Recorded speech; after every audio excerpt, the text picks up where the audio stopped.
Hello, my name is Marcus. I'm the compiler of a collection of therapy quotes entitled 1001 Windmills of the Mind.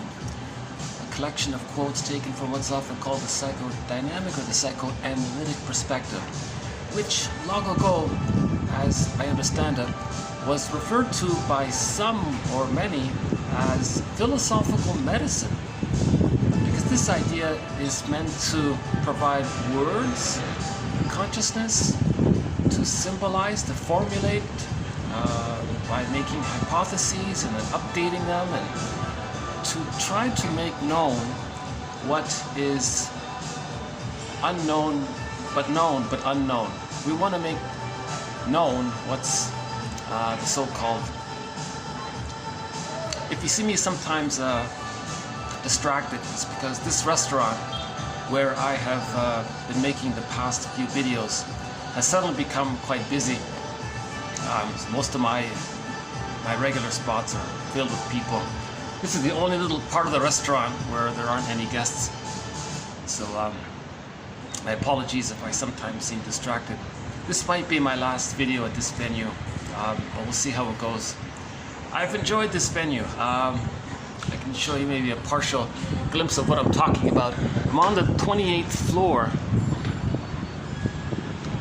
I'm on the 28th floor of a hotel here. And if you check the past couple of videos, you'll see the full tour of the place. Anyways, let's go back to today's videos.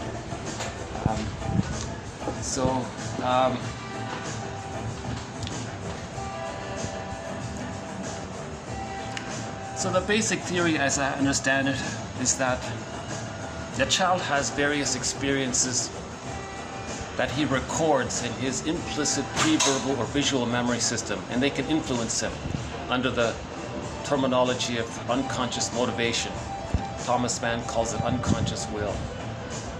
So there are unconscious fantasies, but they can be so strong that they can compel the person to recreate in the present something symbolic of the relationship with the mother in the fantasy that they can get a better outcome for the past event, because in the unconscious it's timeless. So the present, from the conscious point of view, has become or is becoming or becomes because of the unconscious, becomes a new edition of the past.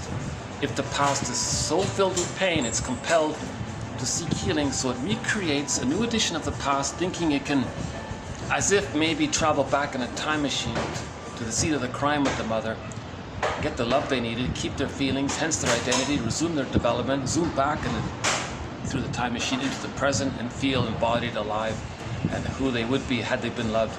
So they're trying to undo the past trauma by repeating it, by replaying it. They want to undo it in their fantasy. It's a secondary delusion that can't be done. But that's sort of how things go awry. There's this innate drive for healing, but if we're not conscious of its efforts, it kind of goes awry in what's called repetition compulsion. Now the purpose of repetition compulsion is that it functions as a mirror or a symbol or a symptom or a sign or a signal that there's trauma.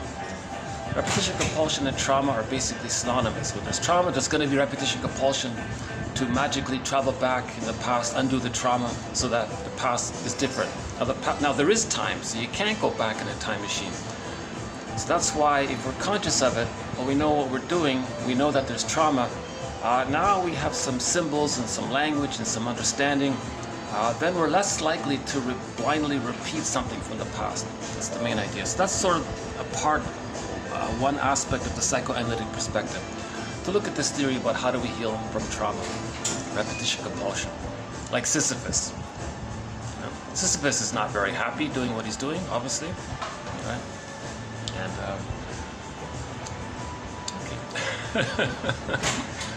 the disadvantage of this spot is that I'm close to where the staff do their work, so I might get a little more distracted here. Unless one of the, I'm wondering if the guests have left. Let me take a quick peek. I know on that side it's filled with guests, but I'm wondering if maybe on this other side I think I saw some of the guests leave, so let's see. I'd love to move over here, but let's double check first. No. Okay, no, there's a couple of families there. So I'm sort of stuck where I am. Okay, so this is going to be the video where I'm constantly a little bit distracted. Yeah. It's a Saturday afternoon here, so it's much busier. But I want to push through. I want to get these quotes out. My apologies for the imperfect delivery. I still have the hope that maybe sometimes my delivery is helpful, my presentation, my commentary helps to clarify some of the terms. I have to have that hope. It keeps me going in a way. I enjoy the process of sharing the quotes and discussing it even to myself. And I find myself making certain links with things and I'm sharing them. So I'm excited about sharing the little links that sometimes once in a while, I'm able to hypothesize about. So this has been a major thread throughout 1001 Windmills of the Mind, this topic or chapter or e-booklet or theme or topic called repetition compulsion. We now have over 50 e-booklets or chapters to 1001 Windmills of the Mind. Each chapter or e-booklet has roughly 100 of the best quotes on that topic. So roughly over all in all, over 5,000 quotes from this psychoanalytic perspective. Still, to the best of my knowledge, only the second collection of psychoanalytic therapy quotes ever compiled. The second. The first was done decades ago by Gregory Bauer in his book, Wit and Wisdom in Psychodynamic Psychotherapy. That was a long time ago. Now we have a vastly updated collection called 1001 Windmills of the Mind. I'm excited about this collection. I've updated the title of 1001 Windmills of the Mind to include the tagline, Hope and Help for the Soul. I'm borrowing that from Claire Weeks' book, Hope and Help for the Nerves. So the complete title of 1001 Windmills of the Mind is 1001 Windmills of the Mind, Psychoanalytic Psychotherapy's Greatest Hits, Hope and Help for the Soul.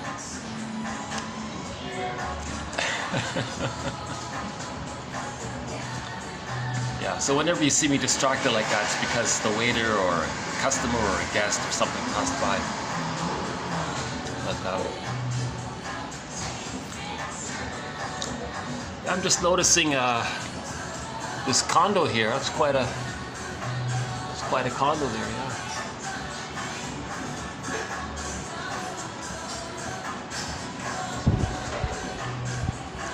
We provide interpretations of myths and fairy tales. That's another excellent thread. We do the Odyssey, Prometheus, some of the fairy tales presented by Alan Chinen in his 4 books on the second journey of midlife called Middle Tales. We do Peer Gynt, Narcissus, and a variety of other characters. Persephone, yeah, Demeter, Persephone, Core, that's a key one. The Odyssey is a major one. Again, myths and fairy tales are like dreams. They're meant to be treated like dreams. Every character represents an aspect of one's psyche. Just like you wake up in the morning, everything you dreamt belonged to your mind. It's one psyche. A myth or a fairy tale is likewise meant to be considered like a dream. It all belongs to one sort of psyche. And it's a different perspective, the mythological fairy tale nighttime dream. It's called primary process thinking. Things are condensed. There's a lot of displacement.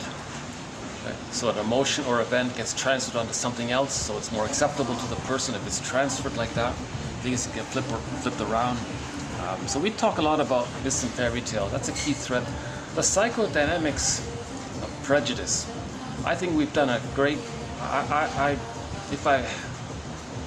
feel like that's a great thread, a great topic in terms of material to provide, understanding of why, how to understand what's going on when there's prejudice. Right? That's a lot of work. There's a lot of material in there. I think that alone is worth the collection. That booklet on the psychology of prejudice. There's negative magic gesture involved. There's splitting, there's projection. There's, because of the fusion and the symbiosis of the self-representation and the other representation being fused, the person can act like one and feel the other. It's this double thing. There's a lot going on. There's a sociological side contributing to prejudice. A person can simply project the refusing mother onto others and have a distortion that way. What often happens is when the baby's shamed by the mother because the baby's needs didn't get met and he felt shamed by it, he identifies with the aggressor. Later, he wants to communicate his anger at that. How does he communicate his anger at being shamed by the mother? He then shames others to communicate that when he was a baby, he was shamed. So prejudice can come from that, because they'll pick a non-threatening, substitute, safe, peaceful person or something minding their own business, but they're safe. However it is, they're safe. Could be the therapist is safe, or the other person is safe, or maybe the person is disadvantaged, so you feel safe. You find a non-threatening substitute other. You see your innocence onto them. Then you say to your mother in the mind, look, mother in the mind, I'm going to show you what you did to me. My innocence, I'm going to imagine onto them, the safe substitute other, to show you that when I was a baby, I was innocent to you. So I'm going to replay what you did.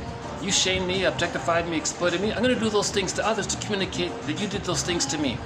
Now, the others, of course, are disadvantaged by all this, but the person is just using others as a fill-in for his battle with the mother in the mind. He's trying to express his anger at his mother. Burglar often says he wants to show her up. He wants to show the mother up to herself, show the world what she did. That's how they're expressing their anger, because the person wants to heal. So in order to heal, they first have to communicate their anger to about their mother. They don't have words, so they do it through behavior by repeating what happened. That's called a negative magic gesture. So a lot of prejudice comes from negative magic gesture. That's actually a whole booklet in of itself, Edmund Burglar's theory about negative magic gesture. That comes up a fair bit in 1001 Windmills of the Mind. That one and other material by Edmund Burglar. One of our mentors, Edmund Burglar. Right. Because the person's trying to heal. The baby was shamed by not getting their needs met.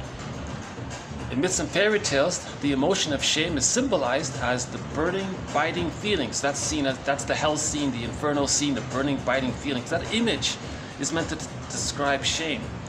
The baby doesn't want to feel all that. They're trying to not feel that. So they want to express their anger at them now feeling that over what happened. So they're going to communicate to the mother. How do they communicate to the mother? They find someone else as a fill-in, do to them to communicate. Finally, they want to communicate what happened to them. So this is the positive intention is that the victimized person, first the baby, then they grow up, they're still trying to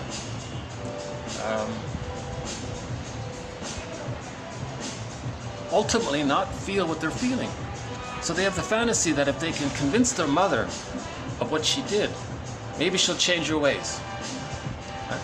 Now the person's in a state of timelessness, so he wants the mother and the mind to change their ways now, because they're operating from the unconscious, pre-verbal, implicit memory system. Maybe consciously he has the deluded fantasy they're going to travel back to the nursery. The mother will change her ways, provide the nursing so-called extended womb or psychological egg or stage of symbiosis, stage of fusion, stage of undifferentiation. It's called the maternal holding environment. And get that maternal holding environment that they didn't get. Right? It's called the psychological egg, because the baby needs the psychological egg to enter into it to get his psychological birth. He's angry because he didn't enter into the psychological egg, or if he is in it, he's stuck in it and he can't get out. Right? Or maybe he's partially out, something's going on there. So he wants to go back to where the trouble is and get things, have a happier outcome. So that's sort of his positive intention in his unconscious fantasy, to go back to the scene of the crime where there's unfinished trouble with the mother and get the mother to change her ways, communicate to the mother, get her to understand. And they're trying and trying to get the mother to somehow understand. Now ultimately, who is he talking to? He's talking to a ghost, a memory of the mother. Right? Now this ghost, one way to think about it is this ghost is not going to fly out of his head, travel to where the mother is, enter into the mother, make her realize her mistakes, pick up the phone and do a heartfelt apology, and the guy can start to feel validated and learn the truth and engage in the mourning process. Grief is healed when it's witnessed by a caring other. Usually that doesn't happen. Robert Bly makes a point about this. Parents don't really often realize what they did. That's why the suggestion has been made a few times throughout this series, 1001 Windows of the Mind, that on Mother's Day and on Father's Day, those are the days when they write letters to their adult children. On Mother's Day and Father's Day, they write letters to their adult children who are over the age of 35, telling them everything they can to come clean regarding the first 3 years. Was there prenatal distress syndrome? Was the baby kicking? How was the delivery, the birth? Was there birth trauma? What procedures or what happened at the birth? Did the baby latch on and bond and nurse right away? Or was the bottle given? And what happened around the nursing situation? Was the breastfeeding? How did it go? Did the mother make the baby cry at night? Those kinds of things. The truth will set us free. So as mentioned a couple of videos ago, that's something that's like a responsibility of the parents to make reparation to what they did to their children, even though it was unknowingly. We're not blaming them. The parents just realize, okay, I didn't know what I was doing, I was stuck in my dilemma, no one taught me how to be a parent. Now they have some knowledge and understanding, and maybe they can work towards reparation of their children. Okay, I've got some tourists around me, so let's take a little mini pause here.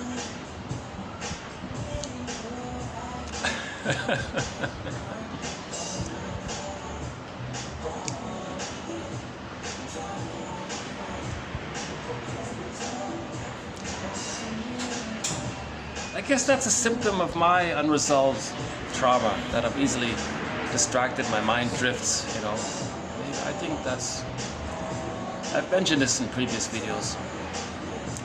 It's a challenge for me to do these in public with people around. I easily get a little distracted, my mind wanders. So that's a work in progress.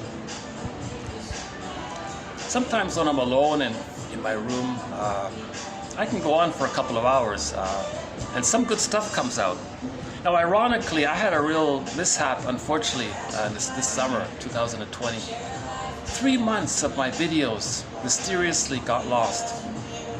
17 videos, and they represented my best work. All of my videos up until that point was giving me a little confidence to start to present these quotes in a little more helpful manner. And I think those 17 videos represented my best material, and mysteriously, either I accidentally deleted them or something, I don't know what happened. I've written to YouTube to bring those 17 videos back. Almost over 50 hours of commentary. There was some excellent stuff on there. I thought, oh, we're really cooking here. And they all got lost. And I've managed to save most of the quotes. So they've been saved, but the commentary's lost. So I'm now, at present, starting to try to repair and rebuild and restore and get back some of that momentum that I had last summer. Most of those videos were done on the beach. It was very nice as well, with herons, Canada geese, and loons, and a couple of seals, I think. Yeah, no eagles, yeah. A couple of blue jays, I think. We played some great songs during that time. We did some self-help exercises that were interesting. A lot of that unfortunately got lost. But the quotes themselves, the vast majority of those quotes are still saved. Right? So all of those videos you see with me walking in the park in Germany, that 25-minute video, if you click the more link, you'll find the quotes there. A few of the quotes did get lost, but they've been replaced with some excellent other quotes. So we're strong, we're solid that way in terms of material. My wish now is to add some helpful commentary, and I feel like in the past couple of videos we're starting to do that. We talked about the narcissistic pattern. We talked about disassociation recently. I feel like with those two, I feel like we're starting to really get back some of the momentum of 1001 Windmills of the Mind. Those are two other epochlets or threads, the narcissistic pattern and the one on disassociation. Yeah, it would be nice to move. Let's try again. Let's see.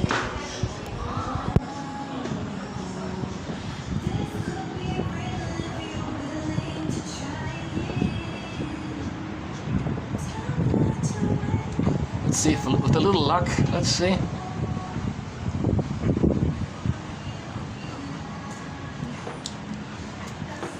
It's packed with people.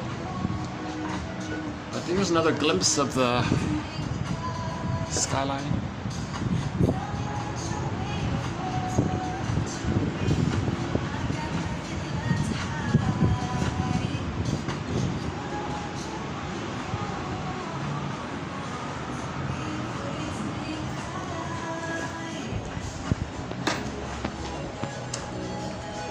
Okay, let's get back to the quotes here. Yeah, so 1001 Windmills of the Mind. It resembles this building, right? So 1001 Windmills of the Mind. It's under construction, and most of it has been built up, and there's still some fine tuning to be done, and a few more floors to add at the top.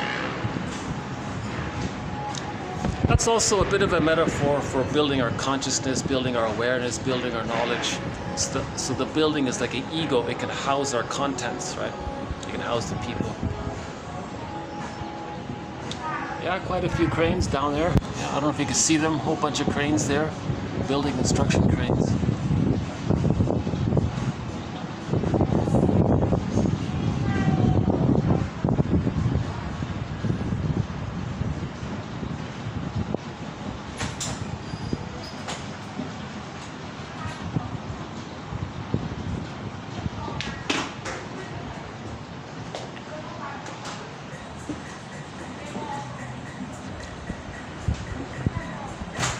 Okay, so that's a little bit of an introduction to 1001 Windmills of the Mind.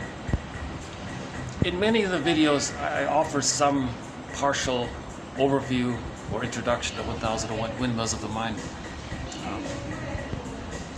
Other threads include The Body Bears the Burden, mainly by Sarno, John E. Sarno, a medical doctor.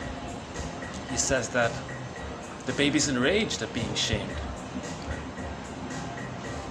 The baby can't handle all of those feelings. He can't even really feel them, but it's there and it goes into the body. Now the body's expressing the babyhood rage of being shamed by not getting their needs met. So he thinks a lot of symptoms, psychosomatic symptoms, the vast majority of them come from the rage the person felt as a baby when their mother was misattuned, malattuned, emotionally unavailable, absent, those kinds of things. The bottle and the schedule makes the baby cry at night. The baby wants soothing. The baby wants that oneness with the mother. He's not getting it. The mother instead gives the bottle, gives the baby the powder stuff in a rubber nipple. Baby's angry at that. The mother dips honey in it. He's very shamed by all these kinds of things.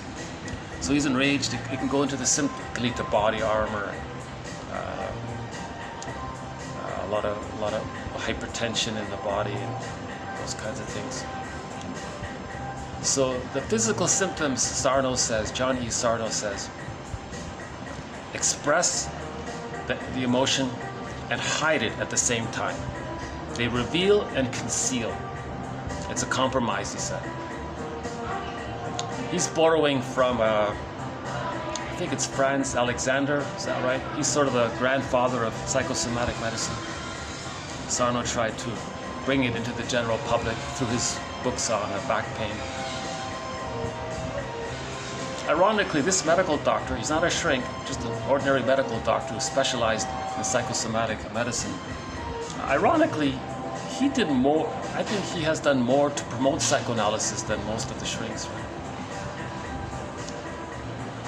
Just you know, interesting guy, short guy, he's a tough guy, you know.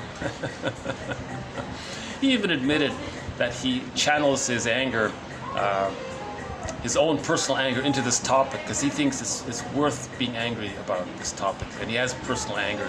He said he sublimates, so he's very self-conscious that way. So the body bears the burden. Emotional eating is a topic. Projection, projective identification, reaction formation. Yeah, there's a lot of clicking going on behind me here. Okay,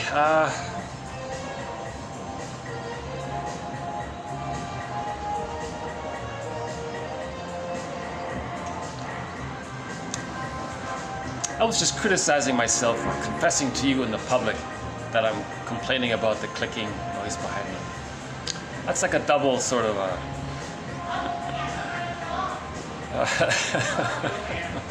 So I'm doing my personal work as well.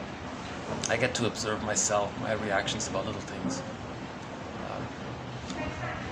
Let's begin with today's quotes. So we're going to do in this video TQ therapy quote number 2145 to 2149.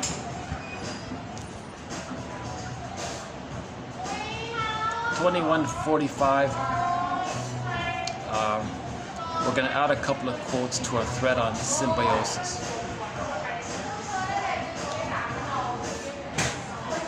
So again, the baby needs to enter into a certain stage or period of symbiosis with the mother, meaning the mother, the breast mother, is a symbiotic object. That word object just means whatever the baby is bonded to, attached to, whatever is very emotionally important to the baby, that's their object. So the baby's first object after they're born is the breast mother. So the breast mother needs to be a symbiotic object, or sometimes called a self-object for the baby. The baby even thinks it's sort of just there to serve him, it's an extension of him maybe. The baby doesn't know where he ends and the breast mother begins. The baby's still sort of in the womb. He hasn't achieved that differentiation yet. Everything's still fused there, called the stage of undifferentiation or the stage of symbiosis. Now if the baby's born and that symbiosis is broken and he doesn't enter into it, right? This is synonymous with the extended womb. All babies need an extended womb. Humans come out too early. They need an extended womb called the stage of social symbiosis. Right? If the baby doesn't get this maternal holding environment, another term for it, he's going to be very angry. He may spend the rest of his life being forceful to frighten someone else to be a lackey symbiotic object to meet their needs. So that's the bully pattern can come from there. The hostile, provocative attachment style, the aggressive vindictiveness pattern. Remember, if the baby's traumatized, they want to communicate it, so they may be aggressive towards others to communicate that they were traumatized. Okay. So who was it? Rudolf Dreikers. He says that a lot, that a lot of little boys who are traumatized, they want to communicate it. He thinks that's the meaning of revenge. When children are bullies towards others seeking revenge, he thinks that term represents that they're communicating that they were hurt. Right? So that's sort of like it's similar to negative magic gesture. He's the person with the bully pattern. Well, the person with the bully pattern in 1001 Windmills of the Mind, so far at this point, we're going with the theory that they're trying to communicate that they didn't get their symbiotic needs met. And they're trying to get it. Now, it can't be done, but they're trying to get it. That's their positive intention. So a person with the bully pattern wants to force someone, frighten someone to have like a traumatic attachment to them, to get the lackey to be at their beck and call and be attentive to them and do what they want, be around to absorb their rudeness, but still respect, that kind of, they're trying to force what they didn't get. And they can spend their whole lives like that. Okay. So the baby really needs to enter into that second egg for the psychological birth. Remember, the psychological birth is needed for the child to know himself. When the child knows himself, then he can be alone and know his interests and have mutuality in relationships have a wide range of feelings, have the ability to mourn. If the person can't mourn losses in life, that could lead to complicated grief, aggravated grief, prolonged grief, the derailment of grief, chronic sorrow, pathological nostalgia, melancholia, defenses against all that. All right, remember melancholia, the self-concept, and the other. They're meant either it's fused or the person's looking for fusion. On the bully pattern, they haven't even really fused yet, but there's sort of like a wish that there was the fusion there. So melancholy is if the person loses somebody later on in life, midlife or divorce, those kinds of things. Because of the inner fusion or the wish for inner fusion, either or, right? To admit the loss of someone, you look at the internal template, you look at the reference point, the legend of the map, you look at the little guide there, the script, and it says, wait a minute, the other and you are one, or they should have been one. To admit the loss of the other would be to admit the loss of yourself. So the person can't mourn losses. The narcissistic pattern, the BPD pattern, the bully pattern, and several others, these people, they can't mourn losses. Because to mourn a loss would emotionally feel like losing themselves because the other is them, so they can't admit it. So now complicated, these things can lead to emotional fatigue, burnout, soul loss. It can lead to the symptoms of PTSD, the delayed onset. So the PTSD from childhood, the developmental trauma, the relational trauma, the interpersonal trauma. There's a delayed onset with the loss at midlife. So now the person has PTSD and the symptoms of PTSD, just as if you had a shock trauma, just sort of delayed onset. These things can lead to the person becoming a curmudgeon late in life, as one person says. Very bitter, miserly, always on eggshells around them. They're not elders, they're not giving, they're not sharing, they're not contributing, they're just still in battle. They're in battle with the mother and the mind for not getting the love to differentiate. So the child needs to differentiate. In order to differentiate, he needs the extended womb, the symbiosis, the maternal holding environment. Then he feels safe enough with the love to differentiate and know himself. If he doesn't get that, he's stuck, either looking for the symbiosis through the bully pattern, etc., or if he does manage some kind of negative symbiosis with the mother, that's the narcissistic pattern. He can't get out, so he's still very angry that way. Now the narcissistic pattern is slightly better off than the bully pattern. The fusion of the two, James Grotstein says, is the BPD pattern. Okay? So the narcissistic pattern has the fusion, but if there's holes in it, they regress to the bully pattern, then that's why it's so chaotic like that. Iago thinks, I'm not okay, you're not okay. The bully pattern identifies with the narcissistic pattern, the BPD, they identify with the aggressor, and they identify with the fake, imaginary other that's okay, thinking that they're okay. They want to take refuge in the infantile megalomania. They take refuge in the grandiose part self. So they have this fake illusionary I'm okay, if someone and others are not okay. Now when they say others are not okay, in the I'm okay, you're not okay mindset, they mean themselves seen onto others, which they project onto others through selective attention or selective disattention. Inward and selective attention outward, they project or create in their fantasy so that they can attribute the shame within onto others. So when they were shamed, that's the hungry, enraged, empty part self. They can't feel that. So they say others are no good. So that they don't feel it, they feel somehow no good.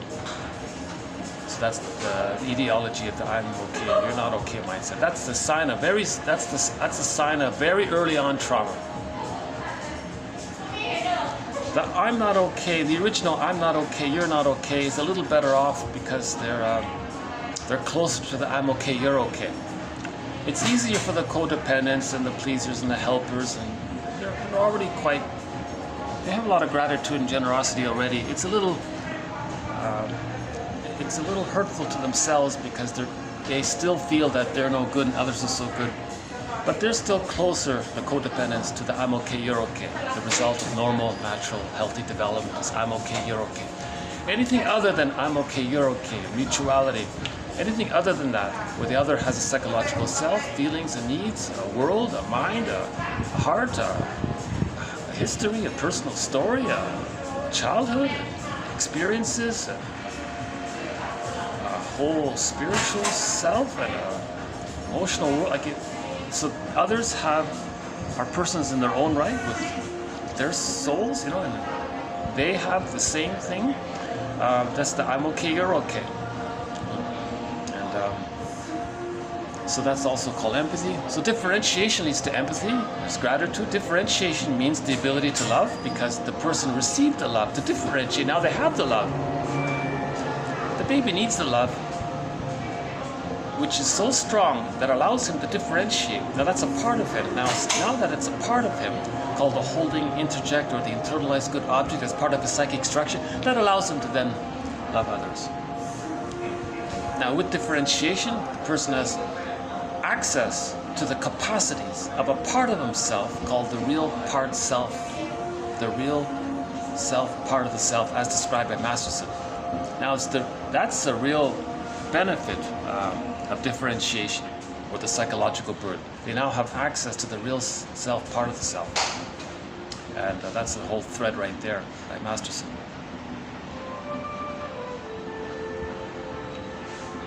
That's another great topic. So one of the Golden Windmills of the Mind Award was issued to the book The Search for the Real Self by James F. Masterson. How am I doing in this video? I'm getting constant bangs and sounds and people passing by me. I'm still trying to push through.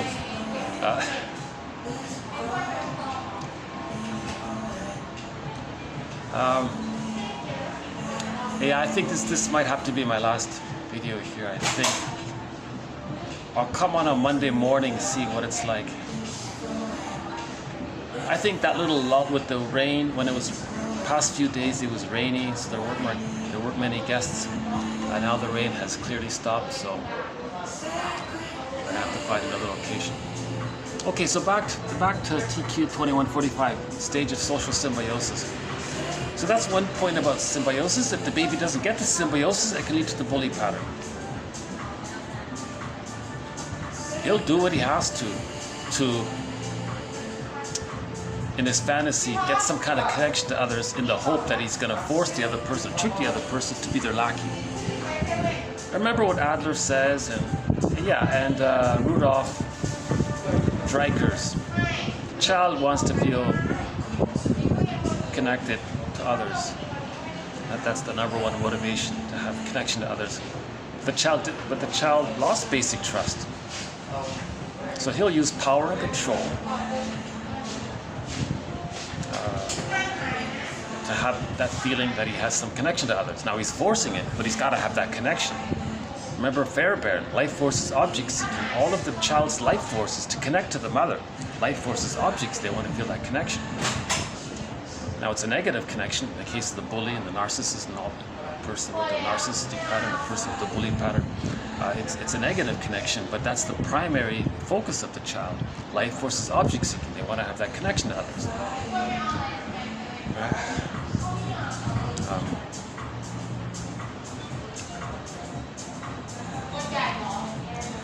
We have this topic of symbiosis, we have well over 100 quotes on it. It's a fairly well-developed chapter, this topic of symbiosis. There's a lot of great material about it. So we'll just add 3 more quotes to our thread on the topic of symbiosis. Deep within each person, says Swenson, in a very archaic level of the mind, very early on in the mind, is the lost memory of symbiosis. He called it, the jargon is the lost unit of symbiosis, meaning maternal baby, maternal unit, dual mother. It's like a unit. The baby and the mother are one. It's like a little unit there. The lost unit of symbiosis. Now apparently the first object in the womb is the cord and the placenta and the whole prenatal world. That's like the object for the baby. But he thinks it's all just there to serve him. But that's the unit. Himself and the other are fused, they're one there. So if the baby doesn't merge with the mother afterwards, his primal lost unit of symbiosis was the time in the womb, where he was a little god, blissful unico mystica, Garden of Eden, very powerful, happy, blissful feeling.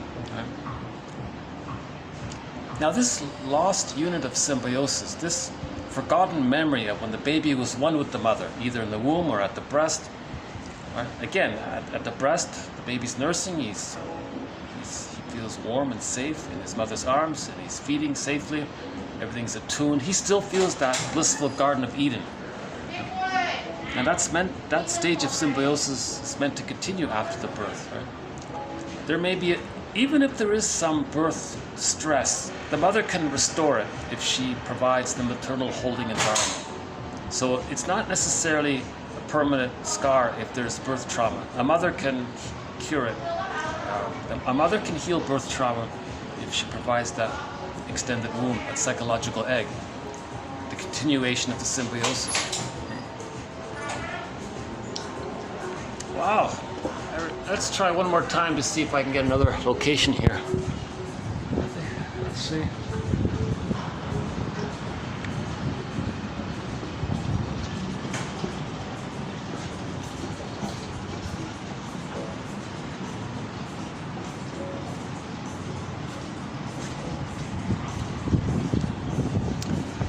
You know, maybe I can go back to my old spot after all for a little while. Hold on a sec. Let's see if I can go back to it. I think for a little while I might be able to go back to my old regular spot. So let's see. Hold on a sec.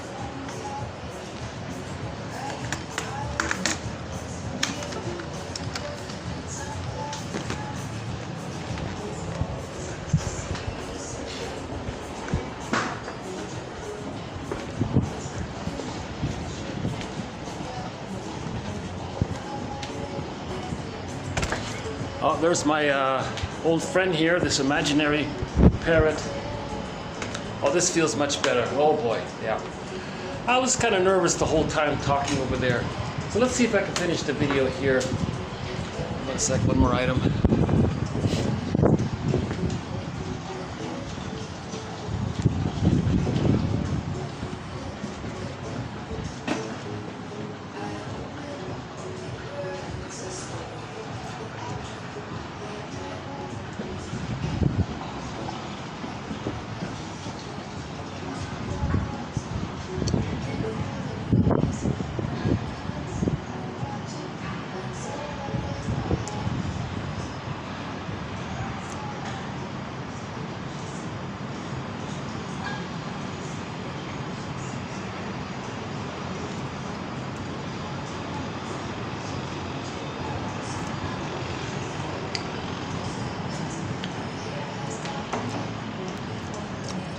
Yeah, this is the spot where I did my past where I did the past 4 videos. I love this little spot here, so I'm glad to get back to it here. Maybe I'll hurry this up, but if I do get interrupted, I can move again. That's okay. Okay, I feel a little more relaxed here. Maybe it's that bird. It's a part of it, huh? Maybe Jacobson is right. Maybe I think it's Ludwig Jacobson. Anyway, Edmund Berger's colleague. I forgot his name, but there's a guy who wrote an article about the breast complex, and he was discussing it in reference to old traditional romantic poems where birds were symbols of, he thinks, the unconscious appeal of a lot of these birds in these old romantic poems were related to the love that the baby needs, the breast complex, he called it. Anyways, I won't go there. So that's not really a topic, but that person's theory. You know, I come on second thought, I'd like to update that thought. There's a book, a whole book that provides interpretations of some of the most well-known poems. I skimmed it once, I didn't think much of it, I just brushed it aside, but now I'm thinking about it, yeah. Okay, back to symbiosis.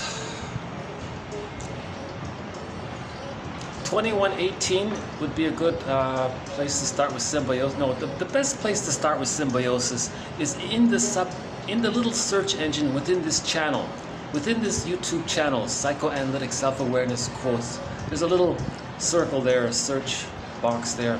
Type in symbiosis, and you'll get well over 100 quotes on it. That's the best place to start. After that, following that, a TQ 2118 by Mel Faber would be a good place to start. But a second place to start. Symbiosis. Okay. Now this lost unit of symbiosis is forgotten. Faber makes the point that the gambit of religion, his theory, is that through hypnotic, poetic or dramatic language, the guy at the podium there will get people unknowingly to fantasize the breast in the sky and say that it loves you, protects you, is there for you, serves you, is one with you, knows you, understands you, is there, reliable for you. He's describing the breast, and then he wants the audience members, he wants to trigger in the audience members, in the audience, some little uncanny sense that they know what he's talking about, and maybe experience a little bit, some of that bliss they felt as a baby but forgot. And when he gets that, he says, "Did you like that? Are you a believer? Good, put money in the basket." That's sort of the gambit of religion. To recreate the lost, forgotten, nostalgic memory of the Garden of Eden, the symbiosis. So the symbiosis is synonymous with that term, the Garden of Eden. The unit called Mystica, a powerful, love conquers all, the Wakonda. It's happy, it's strong, it's a very it's the honeymoon, put it this way, it's the honeymoon phase. In the honeymoon phase in marriage, two people recreate the symbiosis.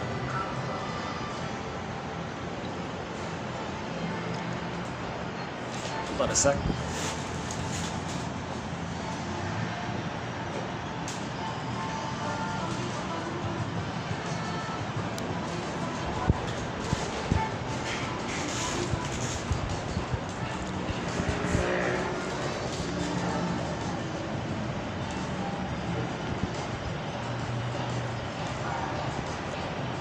For all of the faults in my presentation, I hope the benefits and the value outweigh some of the annoyances or inconveniences about my presentation. My delivery is a huge work in progress. I don't get many views.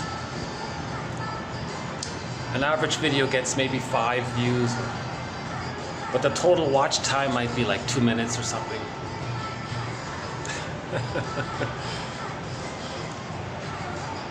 A lot of my videos only get like a few seconds view. People click on my video, 2 seconds later they turn it off or something. So I got a lot of work to do to present my material in a confident, reassuring way. People are looking for the delivery a lot. Yeah,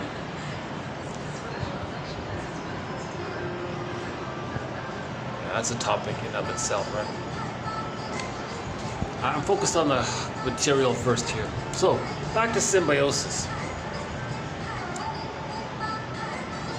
In the unconscious, there's a memory of when the person, when they were a baby, where they felt one, where they had the bliss. Everybody had the Garden of Eden. Everybody felt the unico mystica. Either it was in the womb, for sure. Now, if the baby had prenatal distress syndrome or prenatal trauma, that's very limited. That's a very sad state of affairs for the person. If the baby never could even feel happy, even in the womb. Oh my God, right? They may be very detached or very belligerent afterwards to force that somehow later on to communicate what they needed. Again, bullying behavior and difficult behavior, these kids that are difficult, they're trying to communicate that they didn't get the symbiosis. So Dreikers was saying that there's a lot of power, revenge involved in that.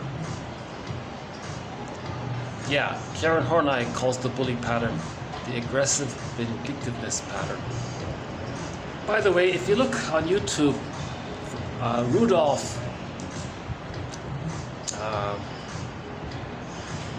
spelled with the F, right? R-U-D-O-L-F. Rudolf Dreikers. I think it's D-R-E-I-K-U-R-S. There's a there's a two-part TV show about his work. Very interesting. You'll see a little bully in that. He talks to a little bully kid, a kid with the bully pattern. This is interesting. Yeah, one of his points in that show is that, the little kid can defeat the mother. He can defeat the teacher. He's not going to respond to anybody, right? He always wants that attention and power, right? That's all he's looking for is power and control. He even tries to defeat the therapist, the shrink, right? His solution was, his recommendation is that every family needs to have family councils. The family has to sit in a circle, and the group has to function where everyone is seen as an equal, and everyone communicates and everyone understands, right? It's a family system, and that group council, that group meeting can heal the kid with the bully pattern. Not any individual. It's part of this. It's a part of the problem of the system. So you got to heal the system, then the bully pattern the kid with the bully pattern can be healed. If you heal the system in the family. So from that, he extended he's a pioneer in group therapy. So he extended that to group therapy. Interesting and not well known, huh? Rudolf Dreikurs, I just discovered him. So we'll talk about him a little bit more in a minute. So back to symbiosis.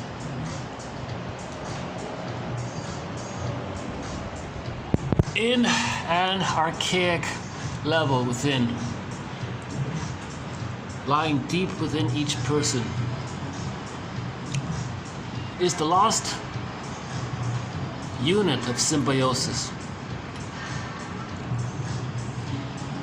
Its influence is qualitatively different depending on whether it is mediated through a more earlier or a more later arrest in development. So think about it. If this lost unit of symbiosis was very damaged very early on, then its influence will be more dramatic in the person's life, because they're going to superimpose what they need or what was missing onto present relationships. So the next quote is about that. He says they want to superimpose the model within, the intra-psychic model, onto interpersonal relationships to try to heal, to continue where they left off and where it's damaged, to heal it, right? Again, in an archaic level, meaning the unconscious, right? Lying deep within each person. Okay, so this is the unconscious memory, unconscious fantasy, unconscious will. Okay, this lost unit of the Garden of Eden. In other words, the Garden of Eden, we still remember it, right? We still remember the lost paradise. The memory of the lost paradise, its influence is going to be different depending on when the trauma took place. Early trauma, it's going to be mediated in one way. Later on trauma, maybe in another way. But that's sort of his point there. So what is, okay, now, for example, in relationships, if the partner if there's a lot of demands on the partner, like very strong demands on the partner, that means the person doing it is operating from an internal template of the fusion of the concept of the self and the concept of the other. Either it's being there, or the person wants to have it, it's missing, or it's stuck there. The self and the other they didn't differentiate, right? So that is the template they're operating from. That's the script, the schema, the CCRT, the core conflictual relationship theme. It's unfinished business there. So they want to superimpose. They're going to see the partner based on this need for the fusion. So they want the other to be a symbiotic object. In the narcissistic pattern, the other is the symbolic breast. Okay? In the in the prenatal trauma, the other person is like the prototype they're referencing from is what happened at the placenta. The placenta takes care of the waste, and the placenta provides the love they need. Now they have those kinds of expectations on the other, that the other should accept all of their negativity and still provide unconditional love and positive regard. Right? So it depends on where the condition of the symbiotic situation, this unit, they call it the lost unit of symbiosis. How do we describe it? Let's look at it. What's going on there? How do we know it? How do we see it? We see it when there's very strong demands on the other person. The partner feels like that bird in a cage, right? In the marriage, the husband or wife feels like a caged, dead bird, right? So the other person feels lifeless, numb or whatever, derealized, and they're stuck, that kind of thing, right? So if the partner feels like that poor image there, that's because the person doing it is trying to control the mother, the breast, the placenta. It's trying to still go back to the scene of the crime with the mother and get a better outcome. They're still trying to master that trauma. So the positive intention of the bully pattern is, their positive intention is to go back to the scene of the crime with the mother, the partner being the substitute for the mother, and undo, change, correct, rewrite, redo the past so they can have a better past, so they can resume development and achieve differentiation, those kinds of things. So that's a sign. So a person who's aggressive like that, that's a sign that they're operating from an internal ideology, psychic structure of the self and the other. Either it's missing, the fusion is missing, or the fusion is there but it's negative, and they want a positive fusion so they can differentiate. If the fusion is missing, that's the bully pattern, the Iago pattern, the hostile provocative attachment style, the aggressiveness and addictiveness pattern. In other words, in Dreiker's model, it's all of these kids that are always seeking schadenfreude and the revenge, those types. It's the very difficult kids they talk about. So that's because the self, the internal model of the self in relation to the internal representation of the other, the fusion isn't there and they're aggressively trying to get it. So their root behavior is an attempt to have some kind of connection. They don't care if it's negative, they want the connection. Life force is object seeking, they're seeking the connection, right? If the self-representation and the representation of the mother is fused, but it's stuck there, so they're trying to recreate the fusion with the other, change the partner. That's what that play is about. I love you, you're perfect, now change the partner so they can know themselves. So that's his point here. This term, the lost unit, comes from Edith Jacobson. Edith Jacobson, 1964. Okay, the quote, lost unit of symbiosis, quote, which never ceases to play, which never stops to play a part in our emotional life. Okay, for example, she has the term fusional attachment. Fusional attachment. I understand it to mean the superimposition of a fused self-object internal representation upon a real relationship, coercing the partner to approximate the former, the internal. So here's a key, I think this is a very key quote to add to our thread to symbiosis, 2145, this second part here. That's a key quote, I think. Again, fusional attachment. Fusional attachment. They want to fuse with the other. Now, there's no such thing as perfect fusion. That's obviously right. We have body differentiation. We can recognize the difference there. We recognize basic differences. But in this emotional, psychic, mind reading, they want to recreate the mind reading, the fusional attachment, right?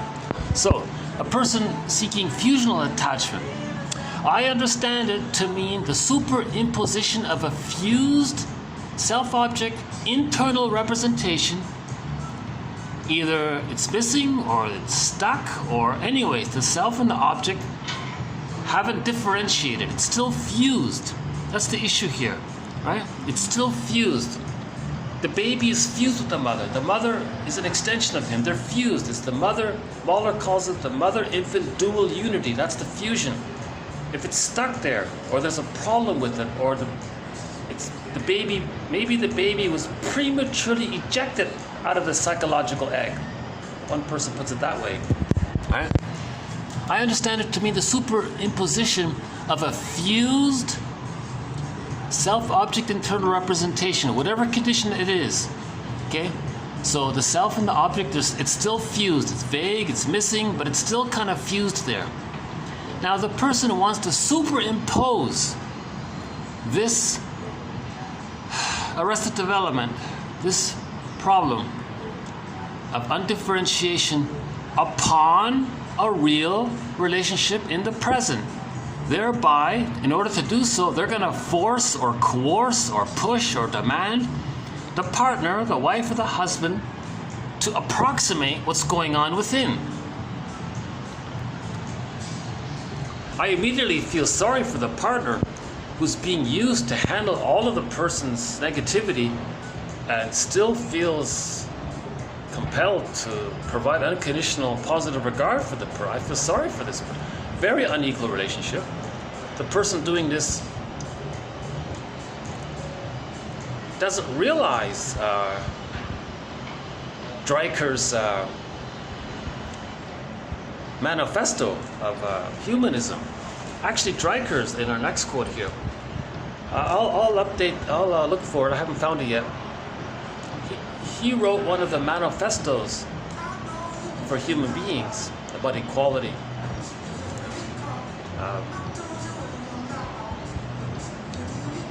Let's finish this one about symbiosis here.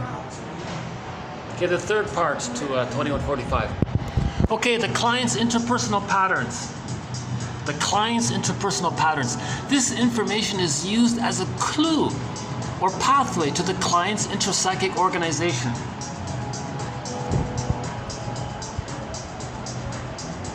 If you look at the interpersonal patterns between people, that's a clue to the internal template that they're operating from. If the relationship's like fine wine, there's mutual sharing and communication and understanding. The two people make I statements. There's that kind of warmth between the two. There's that mutual respect and mutual that love for the other and respect for the other and care for the other. The desire to seek understanding. The two people have communicative intimacy because they value the relationship and they want the two sides to understand each other. That kind of I'm okay, you're okay relationship. Right? If you see that outwardly, that tells you that the internal psychic structure is I'm okay, you're okay. There's differentiation. Now, apparently only 30% of the people in North America have this, according to one estimate. Back to Dreiker's here. About 75% of all families get up in the morning with a fight. That's another reference to it. If 75% or 70%, he said about, right? So if roughly 70% or 70 to 75% of all families, all day long, they're in this hostile kind of situation, that's an insecure attachment style. Okay? They're trying to get the other to change and provide the love that would be impossible to provide. Again, the nursery is a one-time deal. You can't still try to get your nursery needs met, but they're still trying to do it, and the other's still trying to do it. So that's why they're arguing all the time, right? So 70% of the relationships, they said, have this kind of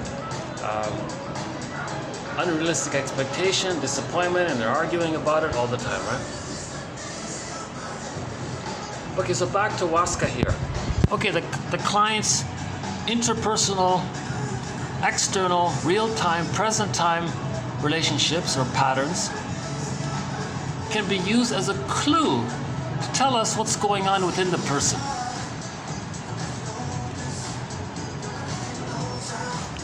Okay, for example, a person with a narcissistic pattern, if they're objectifying the other, if they're exploiting the other, using the other, shaming the other, that tells you that within, he's being shamed within by the memory of the mother not meeting the baby's needs.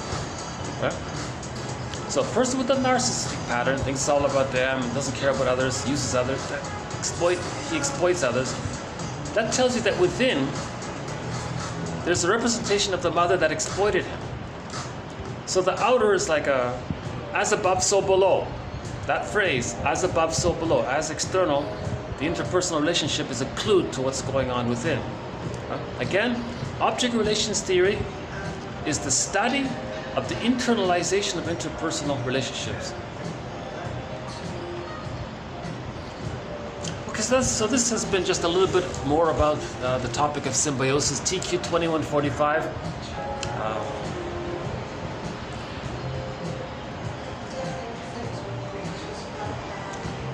I've been talking about Dreikers. Here's just a couple of sentences from him. We'll have more quotes from Dreiker. I just discovered him. He reminds me a little bit about Edmund Bergler.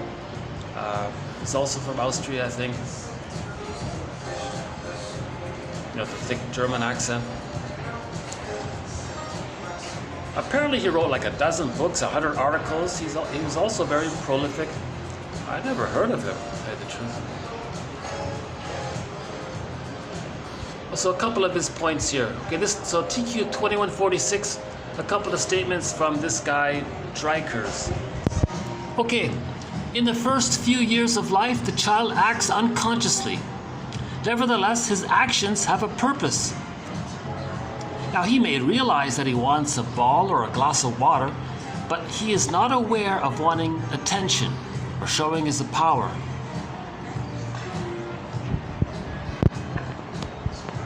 So in that TV interview, the little kid wasn't aware that he just constantly wants power and control.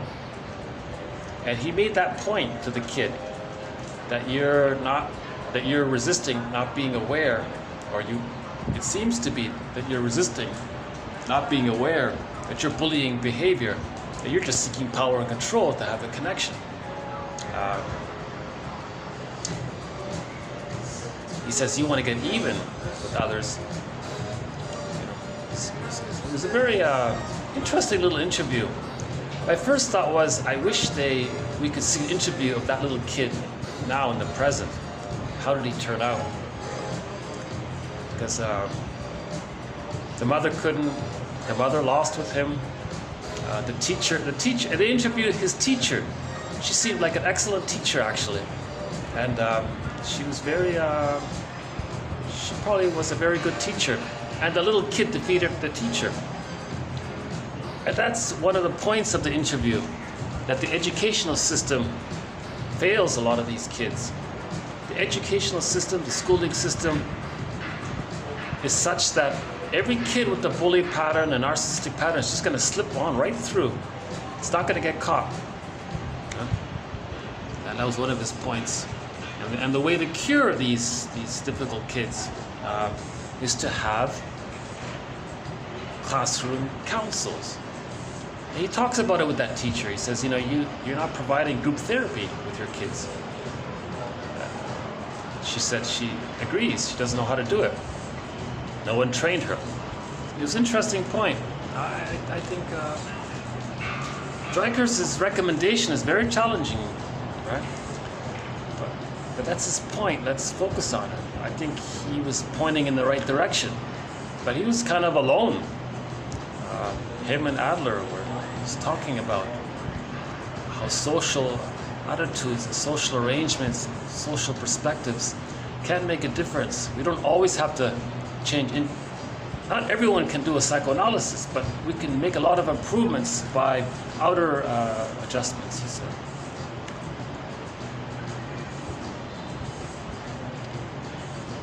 So the kid does something. He may know that he's doing something on the surface, but he's not aware of why he's doing it. So in the first few years of life, the child acts unconsciously. And it continues with adults, right? Adults continue to do things. They consciously think they're doing something for such and such a reason, but really they're doing it for some unconscious reason. Teach people how to identify the real issue and deal with the real issue, not the expressions of the issue.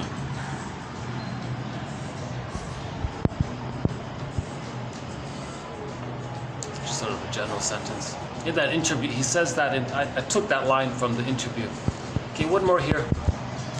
unless there is a new deal of working with each other as equals, for example, by having family councils and group therapy in the schools, okay, where everyone is equal, numerous opportunities to heal intergenerational trauma will continue to be missed. So he really, this Stryker's guy, he was really emphasizing the idea of mutual respect. Things get done when people are treated as equals, and so we need an understanding about this, right?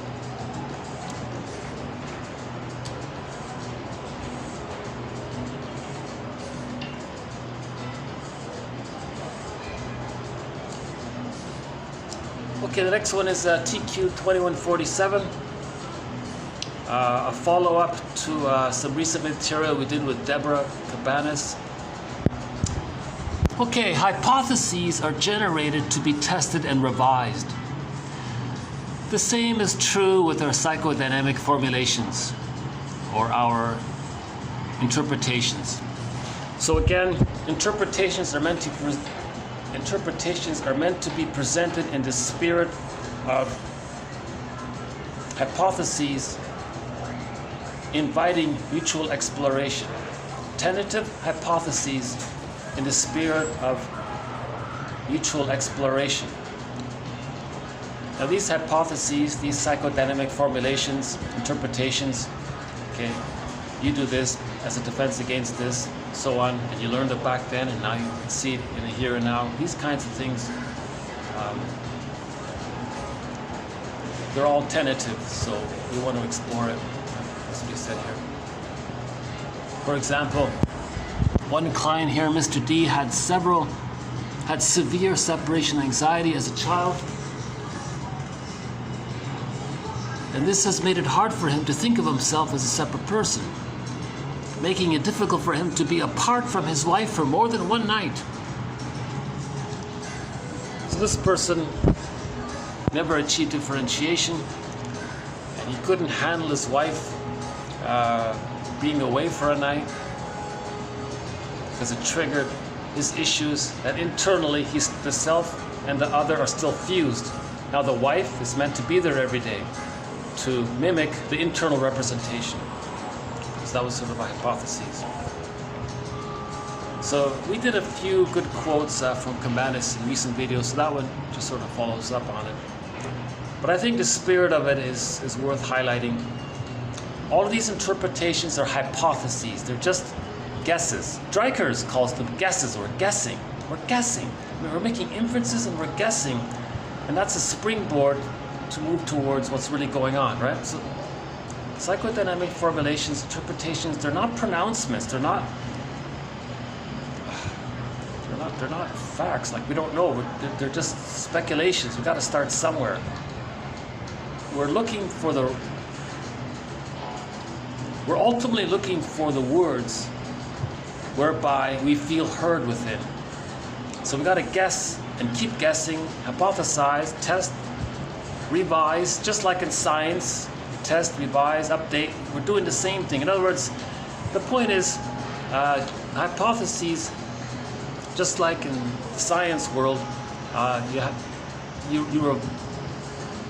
a theory, you test it, you revise it, you update it, those kinds. The same is true with psychodynamic formulations. What's going on with the person?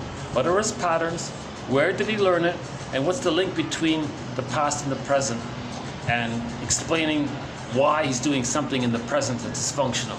That formulation, that CCRT, okay, it's a hypothesis. We want to keep updating it and keep searching. Or are we missing something? Is there unconscious guilt? Is the unconscious guilt there to maintain the attachment? Again, life force is object seeking. We are always seeking that connection. Maybe being dysfunctional is how he gets his attachment. That could be part of the hypothesis.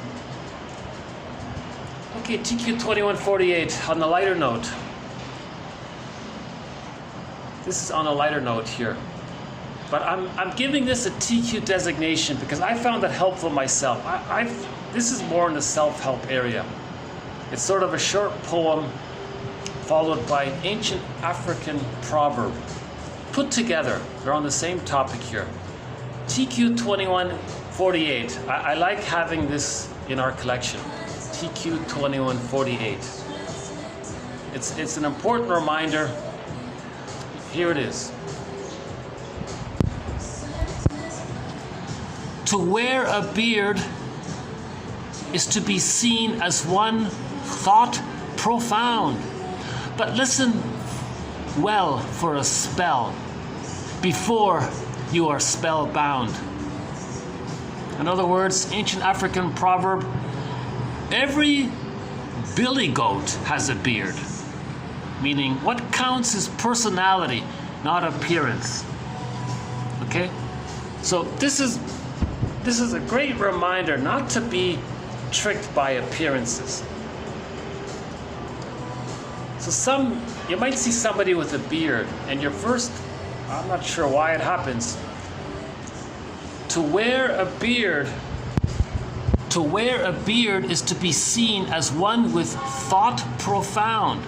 But listen well for a spell before you are spellbound.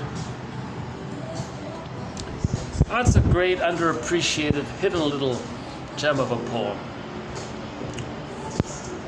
We have one quote where the interpretation of why one guy had a beard was he wanted a teddy bear with him.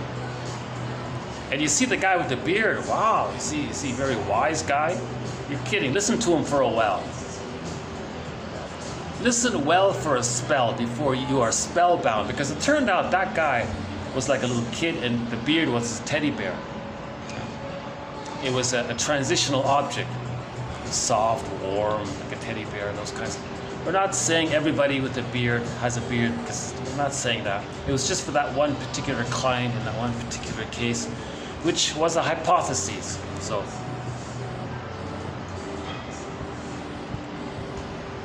in other words, put it this way, if you see somebody with a beard and your first impression was, well, maybe they're smart or wise. Whoa, whoa, whoa, whoa. Even a billy goat has a beard. What counts is personality, not appearance. Okay? To wear a beard has a certain appearance. To be seen as one with thought profound. Really? But listen well for a spell before you are spellbound. So the moment you have an impressive feeling about someone's appearance at first sight, whoa, whoa, whoa, listen well for a spell before you are spellbound. Or more simply, just remember, even a billy goat has a beard. It means nothing. What counts is personality, not appearance. But some people may use the appearance thinking it may give them some power. Attention. Stryker says kids want power, attention, revenge. That's the third one he said. And I think the other one is to be left alone. I think those are the four general motivations for children, he said. If the children is very abused, very defeated, he just wants to be left alone. A lot of children, for example, the youngest, in birth order, the youngest, they may be the wanting attention by being funny and charming, so they're the entertainers or something. The firstborn often gets attention by being compliant and good and all that. The second one, the middle child feels squeezed out or ignored, so they want power to get attention. Just a hypothesis about birth order theory. That's something, Adler talks about. We don't have much about Adler, but he has a theory about birth order, which is discussed in that interview with Rudolf Dreikurs. How are we doing here?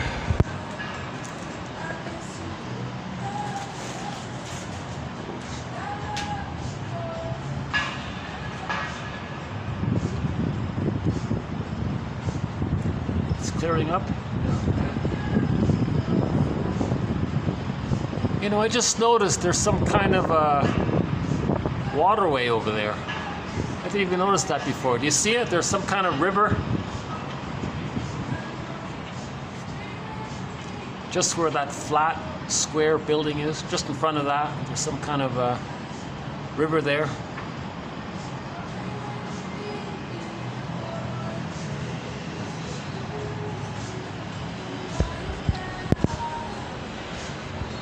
Okay, I'm starting to calm down now, yeah. I'm not going to redo the video. You know, when I began this series, I thought, oh, well, I'm too anxious, I'm stumbling along, let's just redo this video.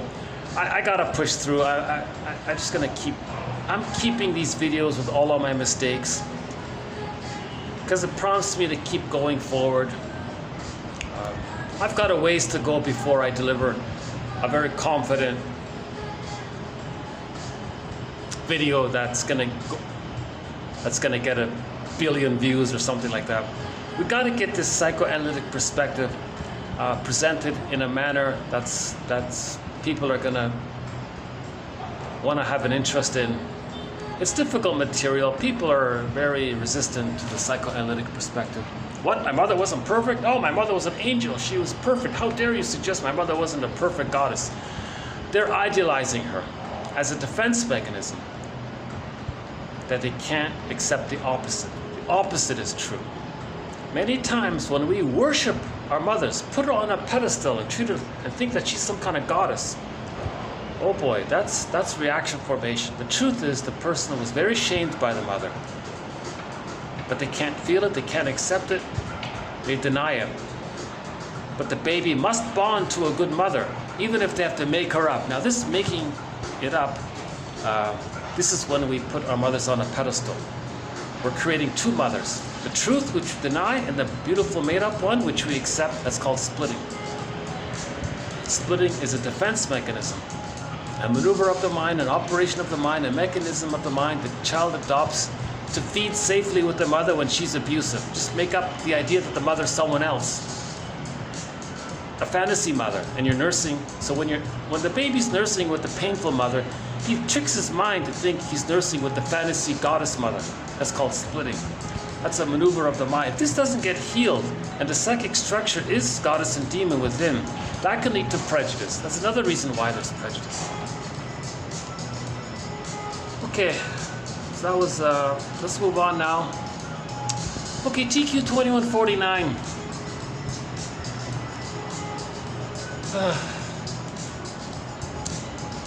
This is sort of an experiment. TQ 2149. I dug up a bunch of quotes from within the honorable mention pile. These are quotes that didn't really make it to the TQ level, but I feel like maybe they're close to it. So I thought let's just present a bunch of quotes within the honorable mention pile. Again, 1001 Windmills of the Mind has over 5,000 quotes. Over half of them are in the honorable mention pile.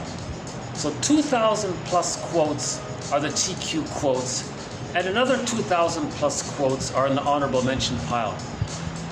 So this one here, I took some of them and as a grouping gave it a TQ designation, thinking that maybe the combined effort of these honorable mention quotes, there's enough in there to deliver enough substance to have the feeling that collectively all of these quotes combined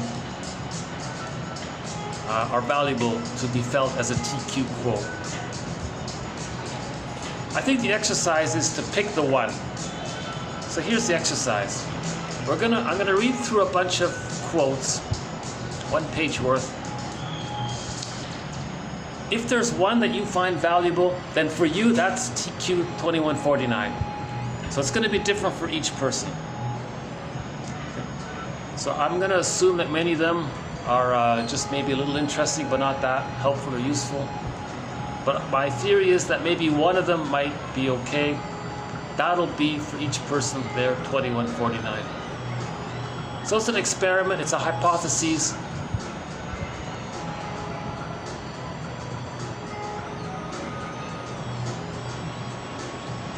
Okay, so we have here 1, 2, 3, 4, 5, 6, 7, 8, 9, 10. So I'm going to run through 10 quotes, 10 honorable mention quotes, with the hope that one of them is good enough for the listener to feel that that was a helpful quote. So there's the TQ 2149. In other words, TQ 2149 is going to be different for everybody, roughly, right?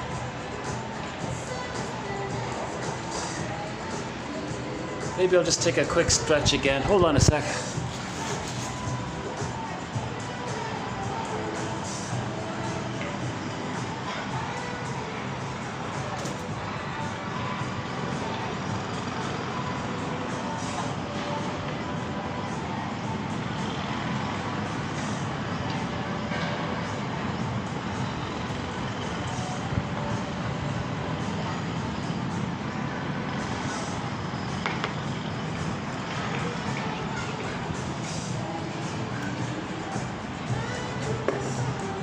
Pay a visit to our bird here. Hello, bird. Imaginary parrot.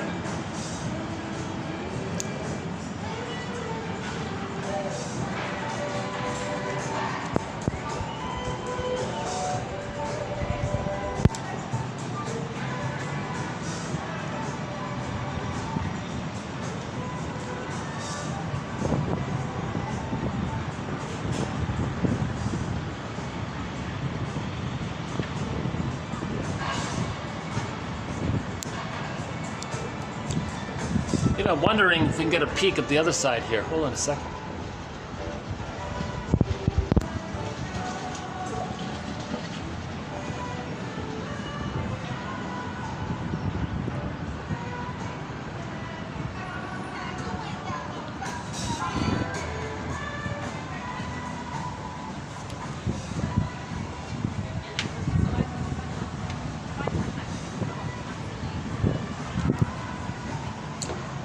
That's the popular end of the restaurant. So we'll just go back to our table here.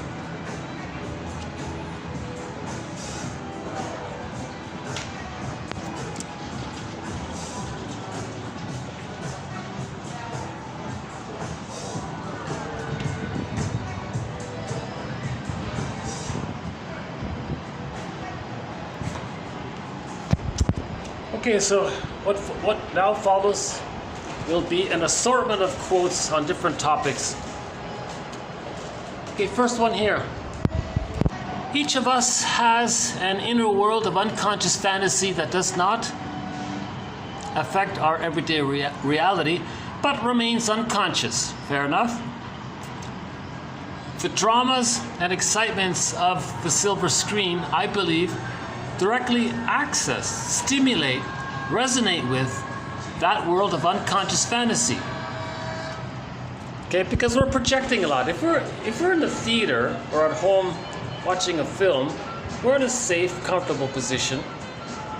The things we see on the screen are non-threatening substitute others, so we're very likely to project something that we don't know about ourselves onto characters in the movie, characters,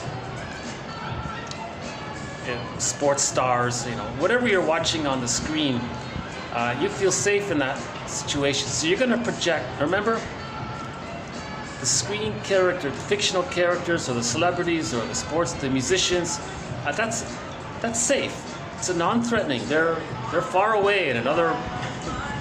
You're never going to meet them. You're not going to offend them or something, right? So you feel safe. When you feel safe, something you don't know about yourself, you're going to see onto them. So the silver screen facilitates projection. Now think about the term projection, like it's a film projector within. Projection resembles the idea that within the unconscious ego is holding a film projector, putting unconscious contents on the reel and getting it on a screen. Right? So we create silver screens all the time through our unrealistic judgments on others, those kinds of things. But in an actual screen, when you're watching a movie, it strongly facilitates projection, right? Okay, because films can and do contact our inner reality, Okay, the world of internal objects, unconscious fantasies. Okay, so cross-cultural reception of films is not something that should surprise us, though it should surprise a cultural determinist. So if anybody understands projection, immediately that's a cross-cultural recognition of how we're all alike. We all project. We're all going to project. Everybody around the world is going to want to cheer on their favorite celebrity singer or rock star, opera singer, basketball player. Everyone, almost everyone's going to have that thought. Or favorite detective. I played some. Judd for the Defense. Oh my God. Those 17 videos that got lost. I presented a number of quotes from the TV show Judd for the Defense, a very good legal drama starring Karl Betz from Germany. The show is in English, but the actor is originally from, or his family's German or whatever. Anyways, an excellent legal drama is called Judd, J-U-D-D, Judd for the Defense. We presented some of his quotes there. That's a very psychologically minded show. I just now realized that the commentary on on that show got lost. A lot of excellent material got lost. Oh, thank you. Well, there's a guest here, so it looks like I might have to move here. Okay, hold on a sec. Let's see if I can find that other spot here. Hold on a sec.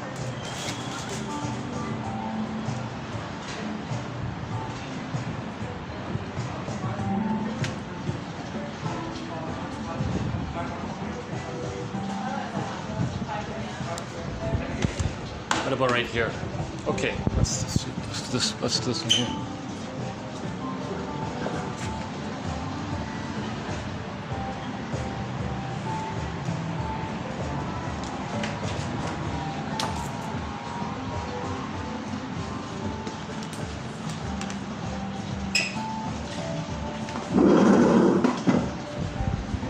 I don't want to disturb the guests with my babbling.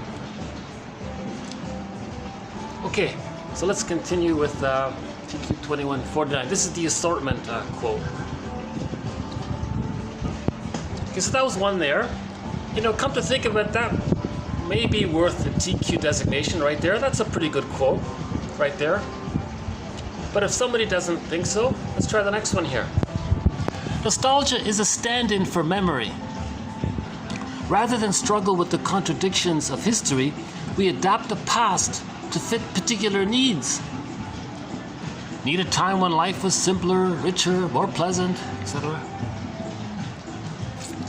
So that just follows up on another quote regarding the difference between regular, ordinary nostalgia, right? Or maybe you feel stressed, you can cherry-pick the past, some good things about the past, selective attention, selective disattention. And then you have like a little fantasy of when life was simpler, more pleasant when you were younger.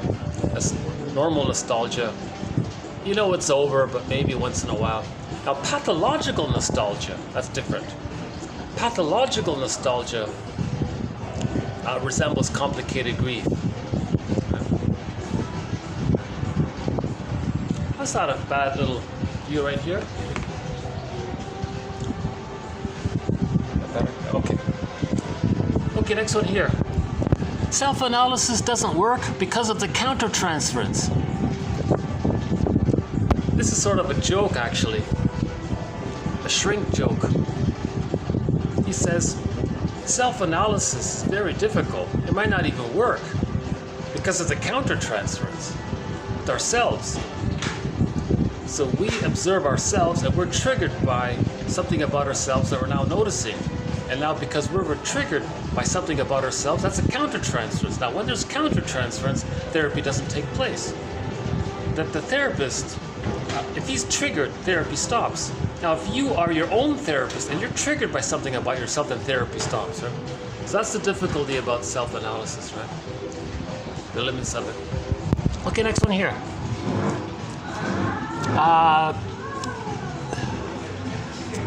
Yeah, this is a tough one here. I didn't even want to include this, but I find this a little triggering, this one. Some shrinks maybe are prejudiced. I think this shrink was maybe partially confessing to it. I'm guessing. Hypotheses, okay? So here's what she said. I was all too ready to use Sharon as a token in my practice. I was objectifying her based on her shade of brown tone of skin, using her as a way to assuage my guilt about having a mostly shade of beige tone of skin practice.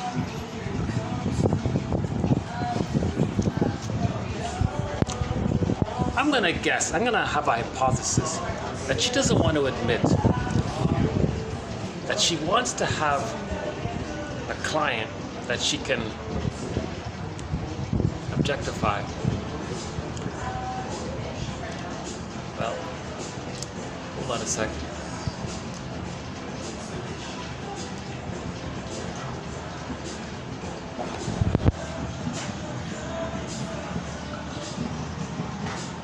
Maybe I can partly do some of this standing. So this quote I found challenging. Maybe it's less embarrassing for her to just say, wow, what a great therapist she is. She has this whole practice filled with clients and all of them have a shade of beige tone of skin. And she thought maybe she's so great, but she feels guilty. Why doesn't she have any clients with a shade of brown tone of skin? So to assuage her guilt, she accepted one client, Sharon, who has a shade of brown tone of skin.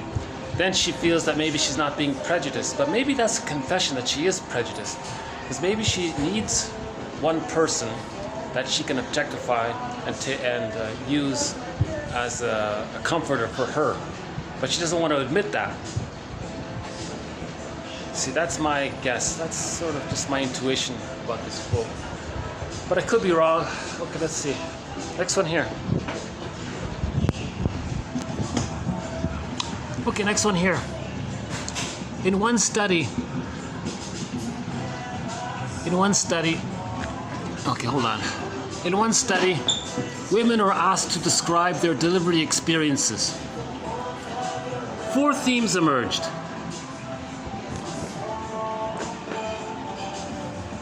4 themes emerged. To care for me, the woman said. Was that too much to ask? To communicate with me. Why was this neglected? That's one theme. Okay, this is a quote about a study where women were interviewed afterwards about how they were treated during the delivery process in the hospital. And these women who were interviewed were very unhappy at how they were treated. And in the survey of however many they interviewed, 4 themes emerged. 4 common themes emerged regarding how women felt about how they were treated by the hospital staff while they were giving birth. So the first theme that emerged was the women said, geez, you people, the staff just ignored me. Couldn't you just consider how I'm feeling through all this? And to talk to me and communicate with me about what's going on? That was one theme. The second theme was that the trust she put in the staff was betrayed. The third theme was, well, they did all this to justify the means, but at what expense? So maybe there was trauma. Sometimes the doctors say, well, it's 5 o'clock, we gotta go home here. So they did what they did. Maybe they induced it. Was it at what expense? Women used adjectives such as cold and mechanical to describe the care they received. Quote, one woman said, I was treated like nothing, just someone to get data from. After an hour of trying to deliver the baby from a vacuum extractor, the obstetrician said it was too late for an emergency cesarean. The baby was truly stuck. By now the doctors are acting like I'm not even there. The attending physician was saying, we may have lost this bloody baby, unquote. The hospital staff discussed my baby's possible death in front of me and argued in front of me just as if I weren't there.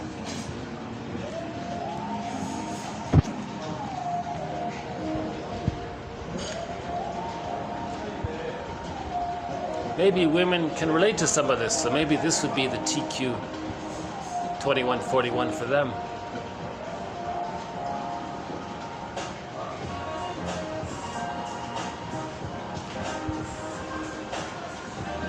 If the mother is very disturbed during the delivery, she may reject the baby. It's possible. If she's so angry and the baby comes out and the baby's handed to the mother right after birth, maybe she's so upset she doesn't reject it. Who knows? Now again, ideally, the baby is handed to the mother directly at birth. Barring special emergencies and special exceptions. Again, my disclaimer, I'm not a doctor, I'm not a therapist, I'm not a shrink. Oh, there's some kind of TV screen back there. Oh, I think I can go back here. Hold on a second. See? Oh, good. I can go back to my original spot here. Hold on a second.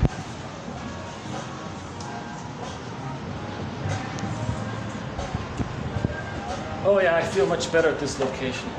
This is definitely my favorite spot here.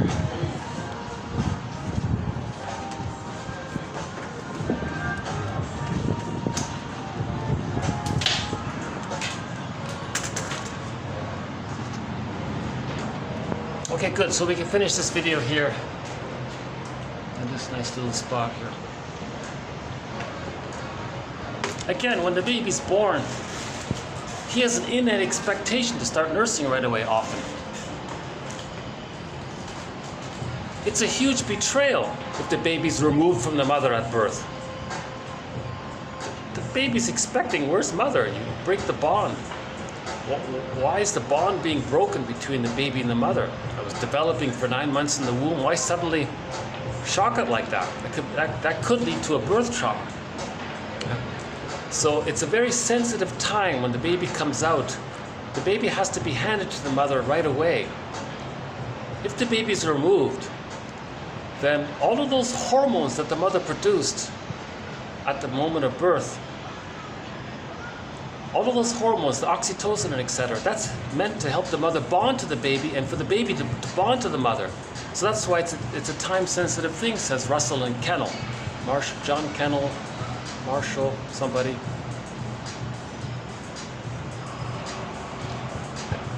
Kennel and Marshall,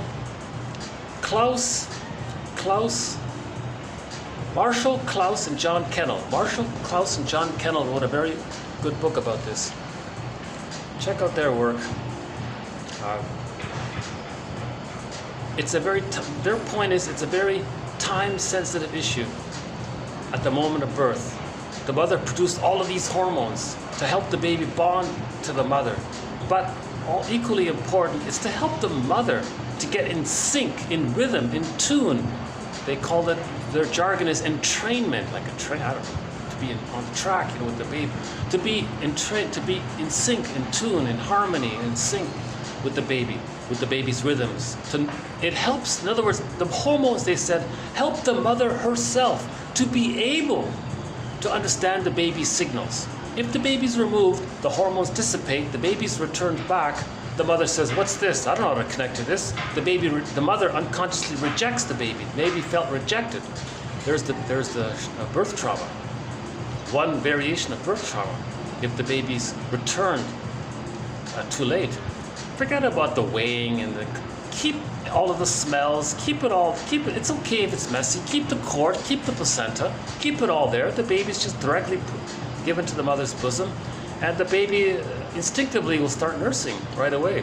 You don't have to they said you don't even have to really push it, or the baby will have a natural search for it on its own kind of thing, assuming it's a natural childbirth and the child isn't drugged during the whole thing. If it is, then yeah, maybe the mother needs to help or something to help the baby latch. But the key point is the baby is given to the mother right away because the hormones are right there waiting for the baby to help the two bond and become a unit, to have the symbiosis, to create the maternal holding environment, to provide the fibers to create this psychological egg and this fusion and this symbiotic unit, this unit of fusion. Right? If they don't get the fusion, they may spend the rest of their lives trying to create an illusion of fusion with others by being very confusing. Helmut Kaiser, we did a couple of quotes from him recently about how people who weren't fused with the mother, they go through life trying to create an illusion of fusion, and they do it by being duplicitous. His theory is that when people are very duplicitous in their communication, they're trying to create an illusion of fusion, because duplicity means people are going to fantasize. Did he mean this? Did he think this? You can imagine he said this, and you can respond as if based on your fantasy that he said this, and you're trying to create this illusion of fusion. It's a very interesting point about this issue of symbiosis. So we've added some good quotes on symbiosis recently.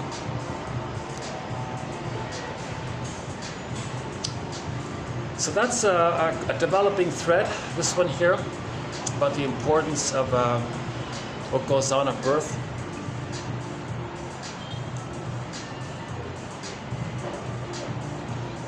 If there is prenatal distress syndrome,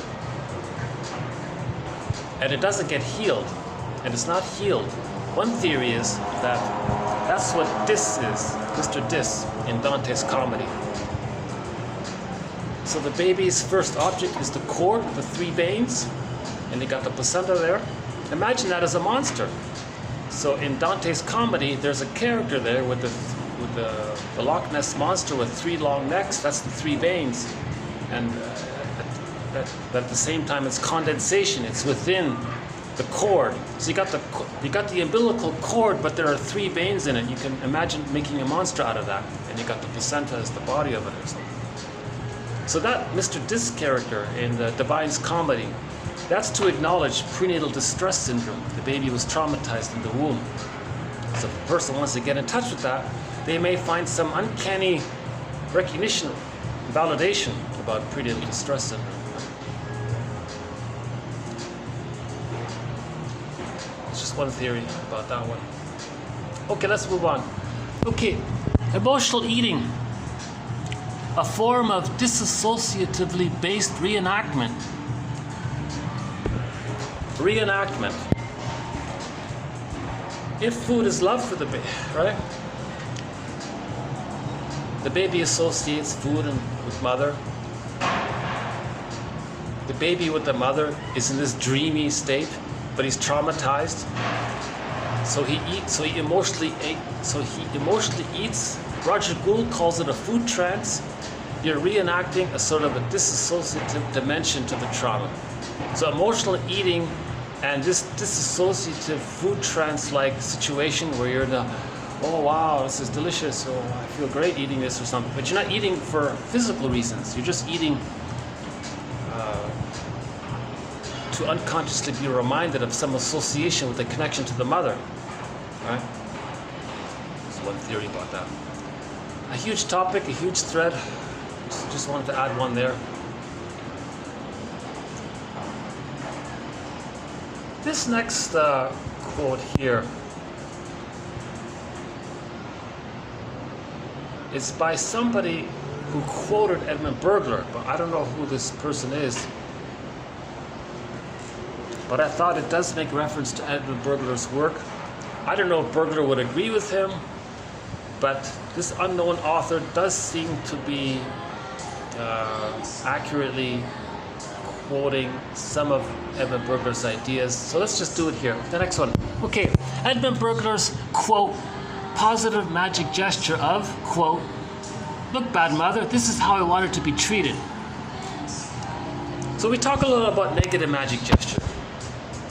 Doing negative things to others to communicate that when you were a baby, your mother did negative things to you.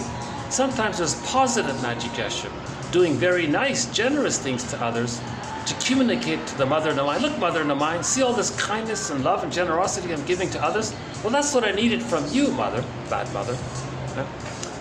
So this unknown author was making reference to Berger's theory of positive magic gesture, doing something nice to communicate to the bad mother in the mind how you wanted to have been treated by her. Okay, this was in reference, he was interpreting some trumpet player. The client was a trumpet player. And this shrink was referencing Berger's theory about the positive magic gesture, saying, okay, well, you have this horn and you're feeling important, providing a horn music. He says, well, the comfort-giving horn has now the inexhaustible breast, yielding generously the joy once denied the frustrated baby. In this sense, the horn blower achieves positive and pleasurable autarky, autocrat, right? He's a little dictator, right? Infantile megalomania.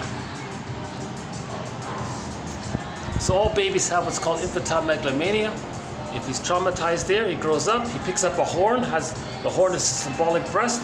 Now he's providing all of this music, blowing out all of this generous music loudly. He preserves his infantile megalomania by being at the center of the stage, and he's blowing the horn all the time, unconsciously saying, look, mother in a mind, I'm giving out all of this music through the horn. I'm showing you that the horn should be the breast, giving all of this nurturing out. So he's, in his unconscious fantasy, he's trying to communicate that he wanted to be breastfed. So he's blowing out all of this horn music as a metaphor to communicate that he wanted milk and breastfeeding from the mother. He didn't get it. So now he's giving to communicate what he wanted from the mother. Look, bad mother, this is how I wanted to be treated. I'm giving all of this comfort through the horn. The horn is the breast. I'm giving out this comfortable music. People like it. Well, I didn't get that from you at nursing with you, mother. Your breast was like the horn. I didn't get comfort from your horn. Here's the substitute horn as a symbol for the breast. I'm giving all this good horn music. I want to show you that you, with your breast horn, didn't give me the nurturing that I needed. So that's called a positive magic gesture. A person's doing something helpful to the audience, right? Who's a famous horn player? Who comes to mind? The band Chicago, they played the horns. Chuck Mangione or something. We'll have to play a song where there's a horn in it, where there's a trumpet in it.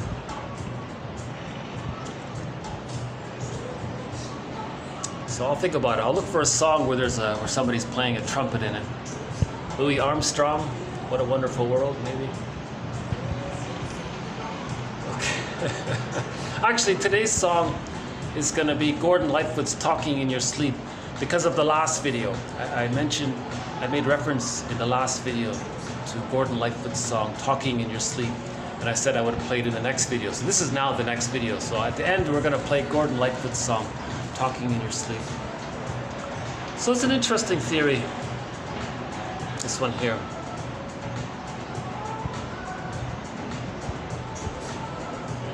I think one quote is, somebody was very, very generous to homeless people and strangers. A lot of that's just honorable.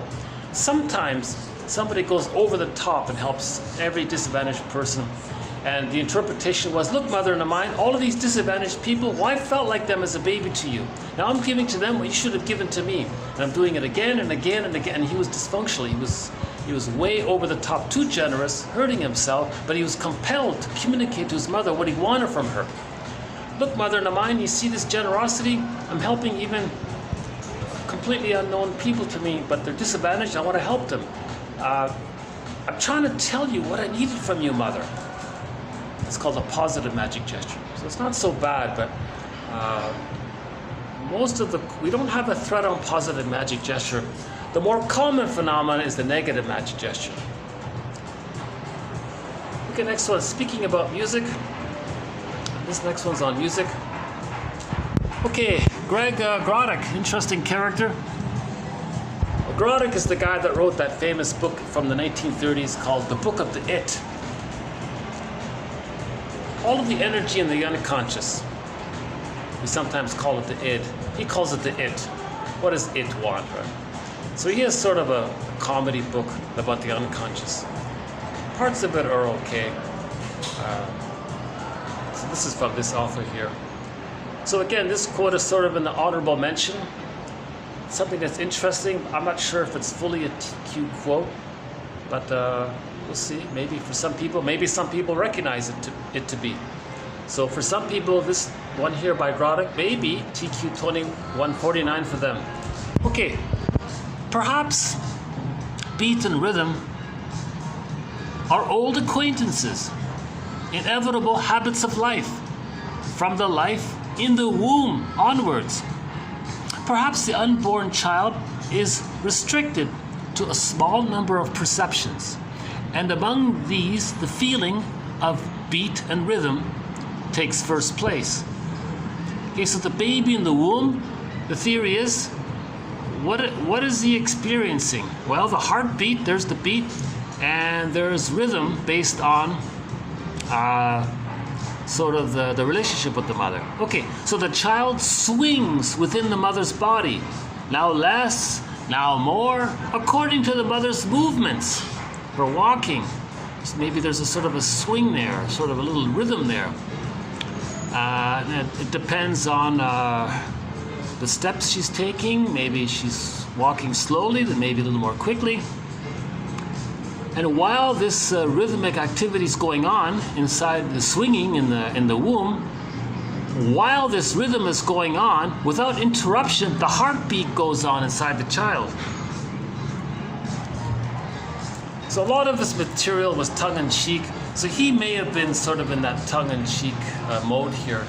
Or he may have been partly serious. Maybe he was just making a joke. We don't really know. But he does open it up as a question. We all know, we often hear that the drum beat is a resonance of our unconscious memory of mother's heartbeat. We played a great song called Heartbeat, by the way, by Robbie Romero. An excellent song. Great. You want to hear a great song? Check out Robbie Romero's song Heartbeat. There's a heartbeat. So a lot of indigenous culture will say, yeah, well, we're still connected to, nobody's ever fully differentiated. We're still connected to the earth, and they say that Mother Earth is a projection of the mother. You know, maybe they're transferring the beat in the womb onto the earth. The earth is Mother Nature, so there's a beat there. So maybe there's some kind of nostalgia or appreciation for Mother that way. I'm not sure how much of it's conscious or unconscious. But he's saying all music has a beat, so there's the drum beat. We all have that drum beat. It resembles the heartbeat. Sometimes it's quicker, sometimes it's slower. And then there's the rhythm of the music representing the child's swing in the body and mother's swinging gestures, the variation, that kind of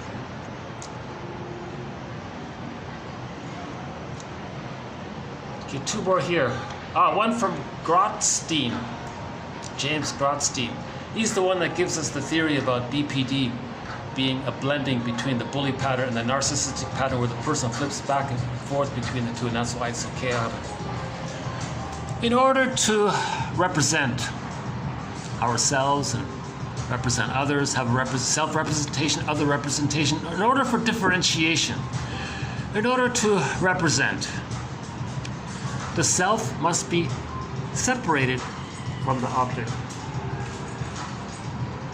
Only after separation, only after differentiate, then can it represent, be there again for itself. So first there's fusion, you want differentiation, then you can present again. Just sort of a play on words there with present, be present again. in a new way. Then when you're present after differentiation, then you can represent self and other as differentiated. Last one here. At a minimum, at the very least, even if therapy is sort of confused a little bit, going through a midlife crisis, at least therapy can provide a degree of clarification and the relief that comes from being seriously listened to.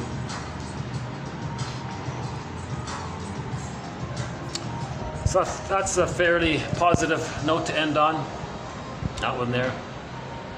So that's the exercise. Among these 10 quotes, was there one that you found interesting?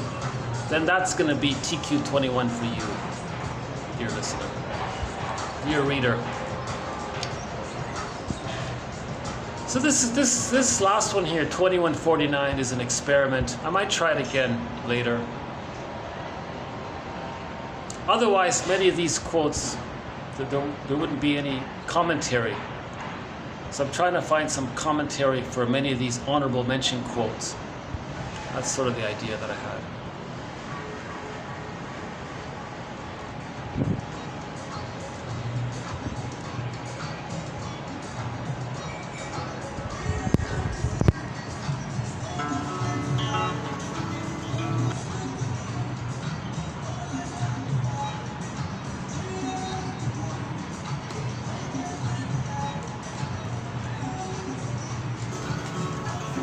Jeez, can you hear it? You can hardly hear it, eh?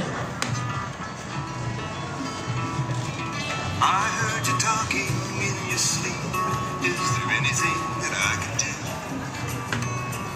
I don't believe we've had a word all day about anything at all. I heard you talking in the night. That's right, yes, I heard you call. Though I could hardly hear the name you spoke. It's a name I don't recall. I heard you softly whisper. I reached out to hold you near me. Okay, that's as loud as I can get it. That's okay. Okay, Talking in Your Sleep by Gordon Lightfoot. Hopefully you can hear it. I heard you talking in your sleep. I heard you talking in your sleep. Is there anything that I can tell? I don't believe we've had a word all day about anything at all.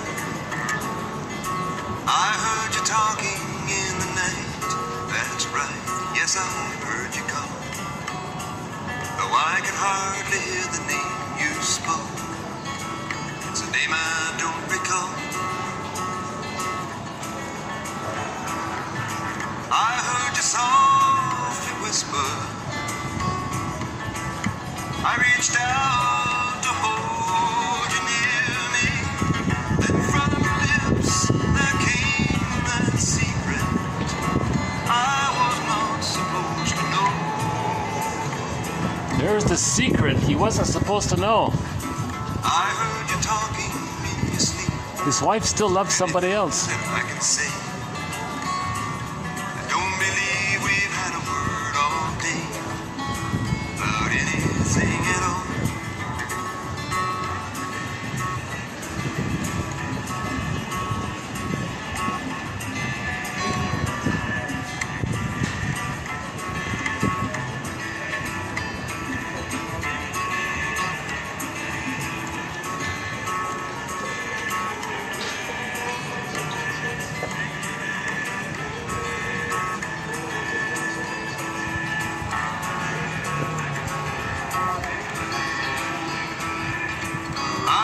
Softly whisper. I reached out to hold you near me. Then from your lips there came that secret I was not supposed to know.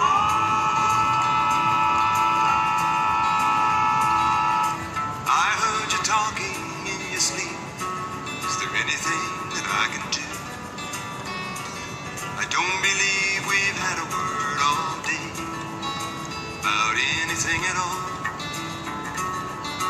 I heard you talking in the night. That's right, yes, I heard you call. Though I could hardly hear the name you spoke. It's a name I don't recall.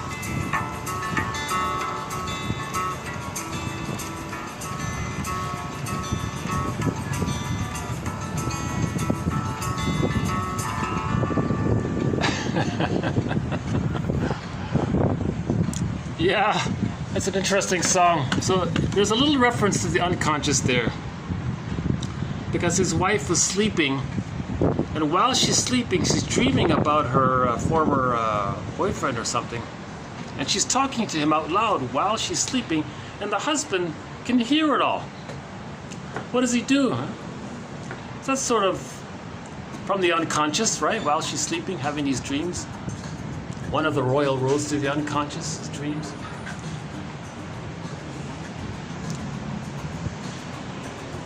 I think that's only the second Gordon Lightfoot song we played. We once played a cover of his song, The Wreck of the Edmund Fitzgerald, and now we played this one here.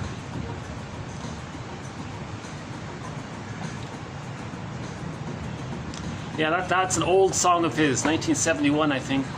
Talking in your sleep. Okay, how long? This is 2 hours and, what is it? 2 hours and 6 minutes and 22 minutes. Okay.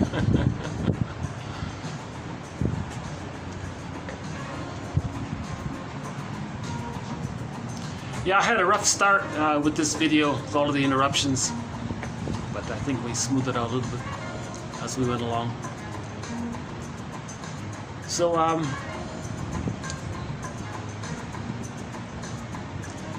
So there's a fair bit of material was covered in this video. I hope some of it is helpful and provides hope and help for the soul.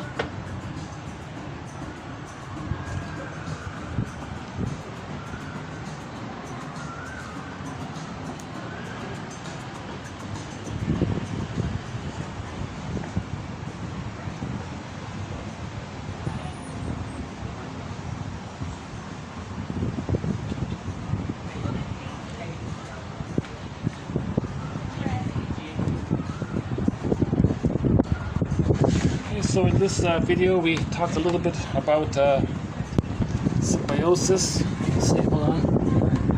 Just to leave it up here.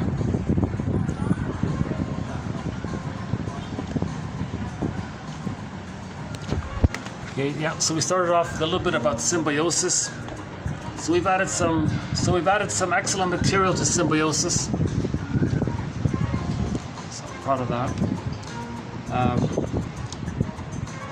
An introduction to Rudolf Dreikers, Cabanas, the one about the beard. I like this one. I need this quote. I find myself, I find this helpful. To wear a beard is to be seen as one with thought profound.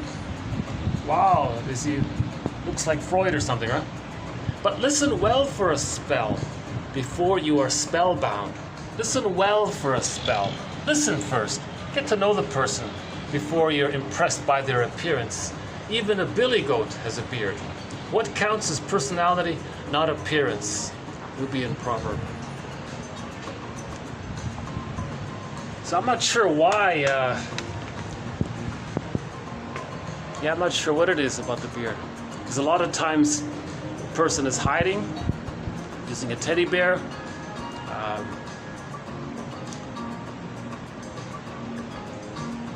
Sometimes, not all the time. Maybe it's a distraction, or maybe it helps them to connect to somebody or something. Okay, and we also did the assortment one, 2149 here. So yeah, in the assortment one, we did that one about films, right? How it's easy to project onto characters in films on the silver screen. It's a we easily project onto it. And that's what we all have in common. So there's another thing we all have in common. We can all project, right? Right? We all project. What about nostalgia? Self-analysis doesn't work because we trigger ourselves. Remember, if the therapist is triggered, the therapy stops, right? Pretty much. If we are being our own therapist and we analyze ourselves and we're triggered, we're kind of stuck there that way. Oh yeah, that one about the prejudiced shrink, possibly, the possible one. Okay, we did the one here from back here. What's this one again? Oh yeah, about that survey about how women are being objectified in the hospitals. Emotional eating, positive magic gesture. Oh, I missed one here. Oh, there's one more here. The riddle. Oh yeah, the riddle. With the Jacobson, right? The riddle with the Sphinx, that's Jacobson. So Jacobson, that's a symbol for when the mother uses the child to create an over-attachment with her. Now, how does the child differentiate? This riddle is sort of in reference to it. The riddle is about motility. In answering it, Oedipus established his identity and manhood. The child breaks from the symbiotic relationship. So it's an acknowledgement of development, right? It's an acknowledgement that we're not stuck in this timeless state fused with the mother. If we acknowledge that we get older, there is time, then we're developing, right? So consciousness. Right? What else do we do here?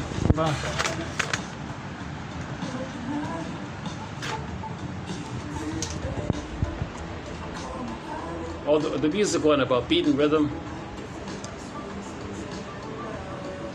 Rothstein one, and the last one, at a minimum, I like this one.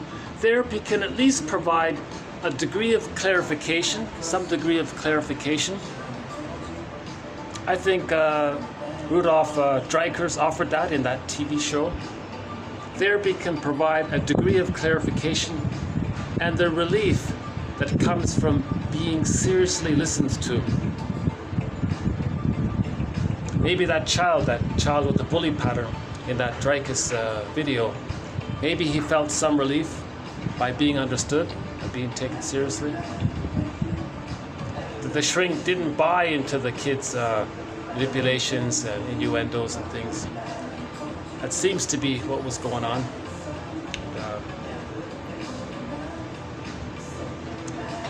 Okay, so just leave it here. Hold on a sec. Anything else?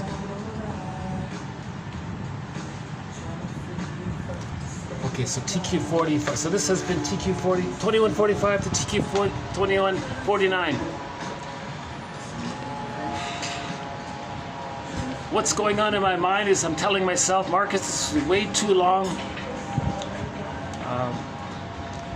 I got way too distracted in the beginning. It caused me to stumble and bumble quite a bit.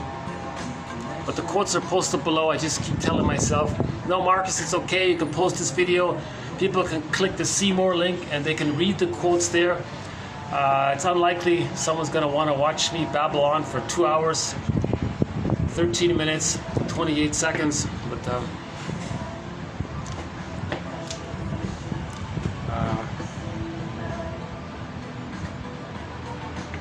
maybe there's something unconscious in me that's prompting me to continue with these videos.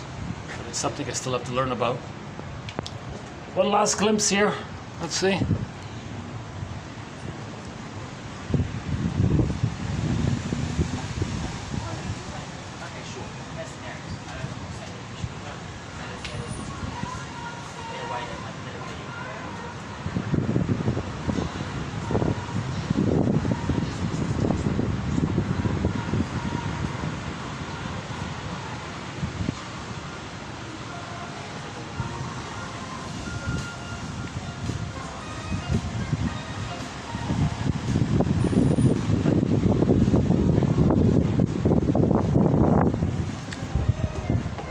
Some people said that they want to hear themselves talking in the sleep, so they put a tape recorder on while they were sleeping and they caught some glimpses of what they were saying.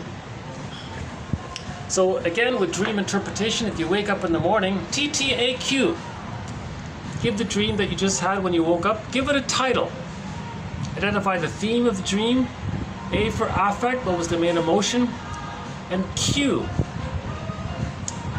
if the dream is coming from your unconscious self, your double self, your secret self, your alter ego, right? The one who walks with you, who's not like you, but who is you. The one who's living your life, and you know nothing about him. If this second self were asking you a question, what might this unconscious self be asking you?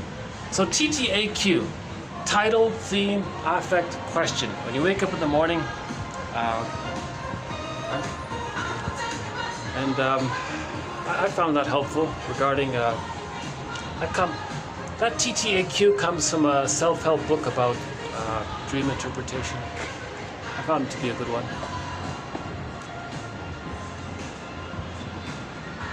Okay, I guess I'll just hit the pause button here unless there's any other final thoughts.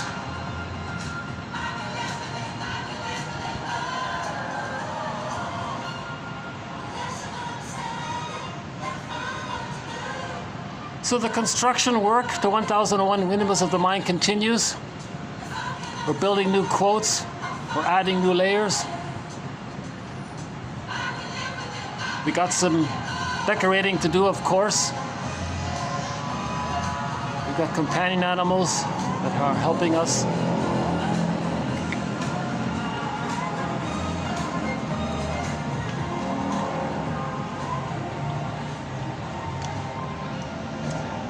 So I'll see you in the next video. So thanks very much.